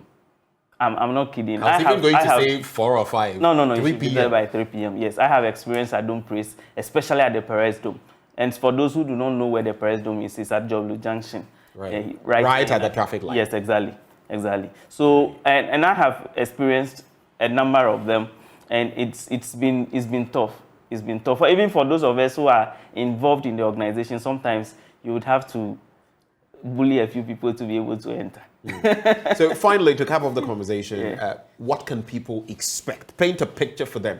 As you come for Adom Praise today, what should the people expect? So you should expect an atmosphere filled with praise and worship. You should expect a spiritual environment. you should expect that you could go home feeling very fulfilled that you have attended a program, and not just a program where you went to dance or listen to music. You should expect that you could go home with some positivity in all these difficulties that we have globally and nationally. So yes, for all the people that I have spoken to and I have encouraged to come to Adom Praise, I tell them that it is not for just the music. It is not for just the dance. It is also because we want to lift up our voices in praise to God. And because as Christians, we believe that when the praises go up, His glory comes down. And we are expecting His glory to come down tonight. Quick question, maybe on a lighter note. Yes. Is it Gideon Danso? Yes. Empowerment Center. Yes. Comes to pray. Will he be praying about the Ghana city today? I hope not. Just on a lighter note. You know, this reminds me of General Ntatia years back and his prayer about the Ghana city. Yes, that was just on a lighter note. Yes, but it will be a good. You see, the way God works, we may not necessarily have to tell Him about the Ghana city. If we find favor before Him, He could just do something amazing for us. Let's see what happens. And that could also affect the city. But if you want to know, be there. Perez Dome, 6 p.m. But 6 p.m. is more like 3 p.m. Yeah, exactly. Like Joshua Tego is saying, because anyway, thank you so much for joining the conversation. But right before we get interactive with you, you know water is life, right? It regulates your body temperature. It helps you stay alive and kicking. Awake is purified drinking water. It's treated through a strict purification process to ensure that every bottle on the market refreshes you better. Now, we have the perfect sizes fit for all uses. 330 and 500 ml bottles to fit your pockets and bags, 750 ml for the heavy drinkers, and 1.5 liters for those who always want more, like me. So we have introduced as well our special 19-liter jars for offices and homes. Now, all you need to stay awake with Awake purified drinking water wherever you go. So come on, grab a bottle of Awake and get quality hydration fit for your pocket. Awake purified drinking water, one for life. Also remember, for every bottle you purchase, an amount is donated to the National Cardiothoracic Center. It's produced by Kasapreko. For bulk purchases, just call this number, 0262 351 251. This advert is FDA approved, and you can also stay safe and ensure that all safety precautions are taken both at home and at work. And it's not by chance. It requires conscious efforts from everyone. We'll be telling you a bit more about that, but do stay with us. We'll be back after the break to engage you. You know the call number. We'll be right back.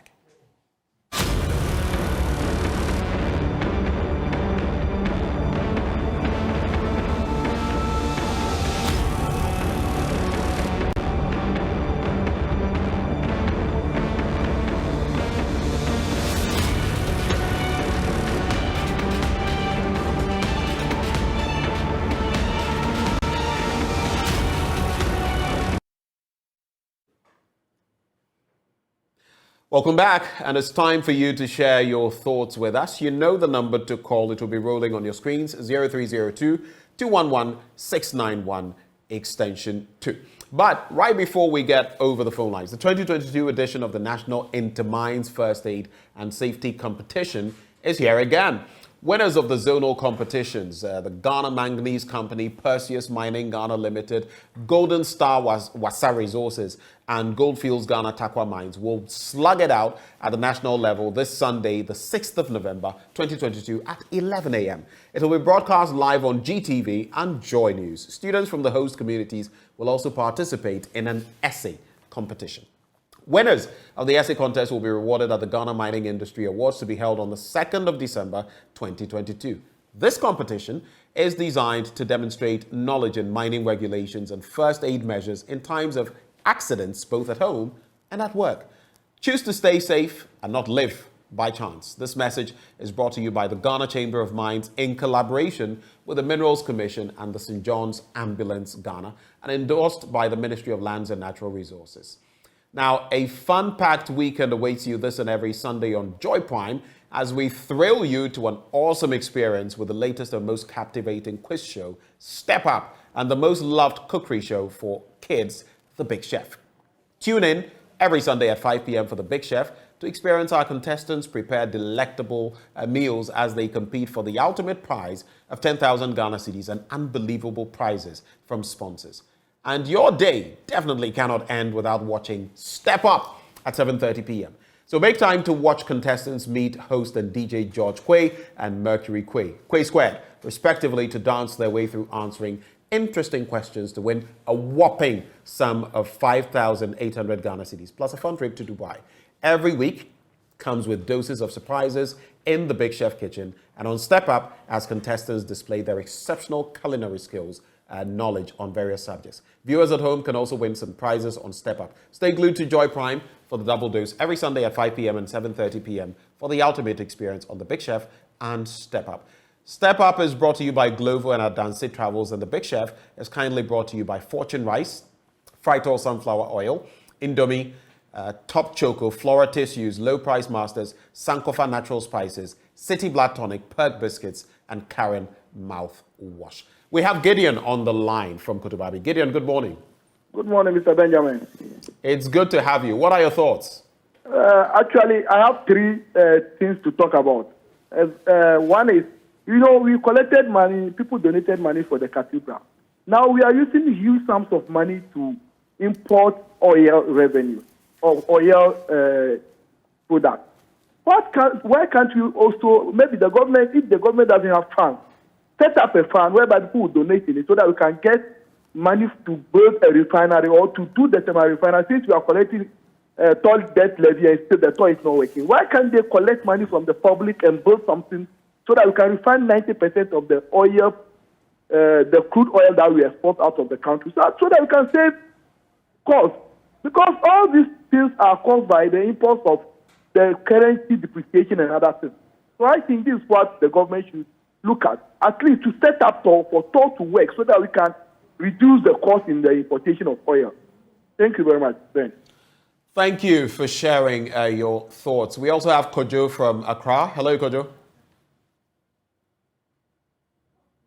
Hello. Do we have Kojo from Accra? Okie doke. Well, we'll just acknowledge some people who are celebrating their birthdays. A happy birthday to Jaden Amponsa Kwatia, who is 4 years old today. Oh, that's so sweet. 4 years. It's from your mom and dad, Belinda and Michael Kwatia, and sister Emile. They are celebrating you. Happy birthday to you. And there's also Michael Akoto, who is a former colleague of mine. Today is your birthday. You're a fabulous person. We celebrate you and we wish you the very, very best in life. On that note, Ghana 4, this is how far the Lord has brought us. Ebenezer. And I'm really glad that you've taken the time to join me this morning. Joy News Desk is up next. Expect the very best. Okay, so I hear someone managed to sneak in a call. Hello? Hello. Good morning, Ben. You're fortunate because I was wrapping up, but let's do you because the show is all about you. What's your name? Yes. Where are you calling from? I'm Eridon Gian Joseph. All right. Where are you calling from? I had wanted to ask, just imagine a fresh graduate at this moment, not employed. Just imagine a service person not starting his service yet or going to take the meager allowances by the end of the month. Just imagine a young entrepreneur at this time, and just imagine how we are all coping in this economy. This economic hardship. It is rather unfortunate that we are in this, but it is up to our leaders to accept the fact that we are actually going through a lot, and accepting the fact is part of solving it. Sometimes when you hear about these things, they go about, the agri minister and other stakeholders going about saying things that are not real to the situation on the ground. You keep wondering, do you have the leaders that speak to you? Wow. Well, our apologies there. Unfortunately, we don't have time for you to call back, but thank you for the call anyway. Up next, Joy News Desk on this network. Have a wonderful weekend and see you when we see you.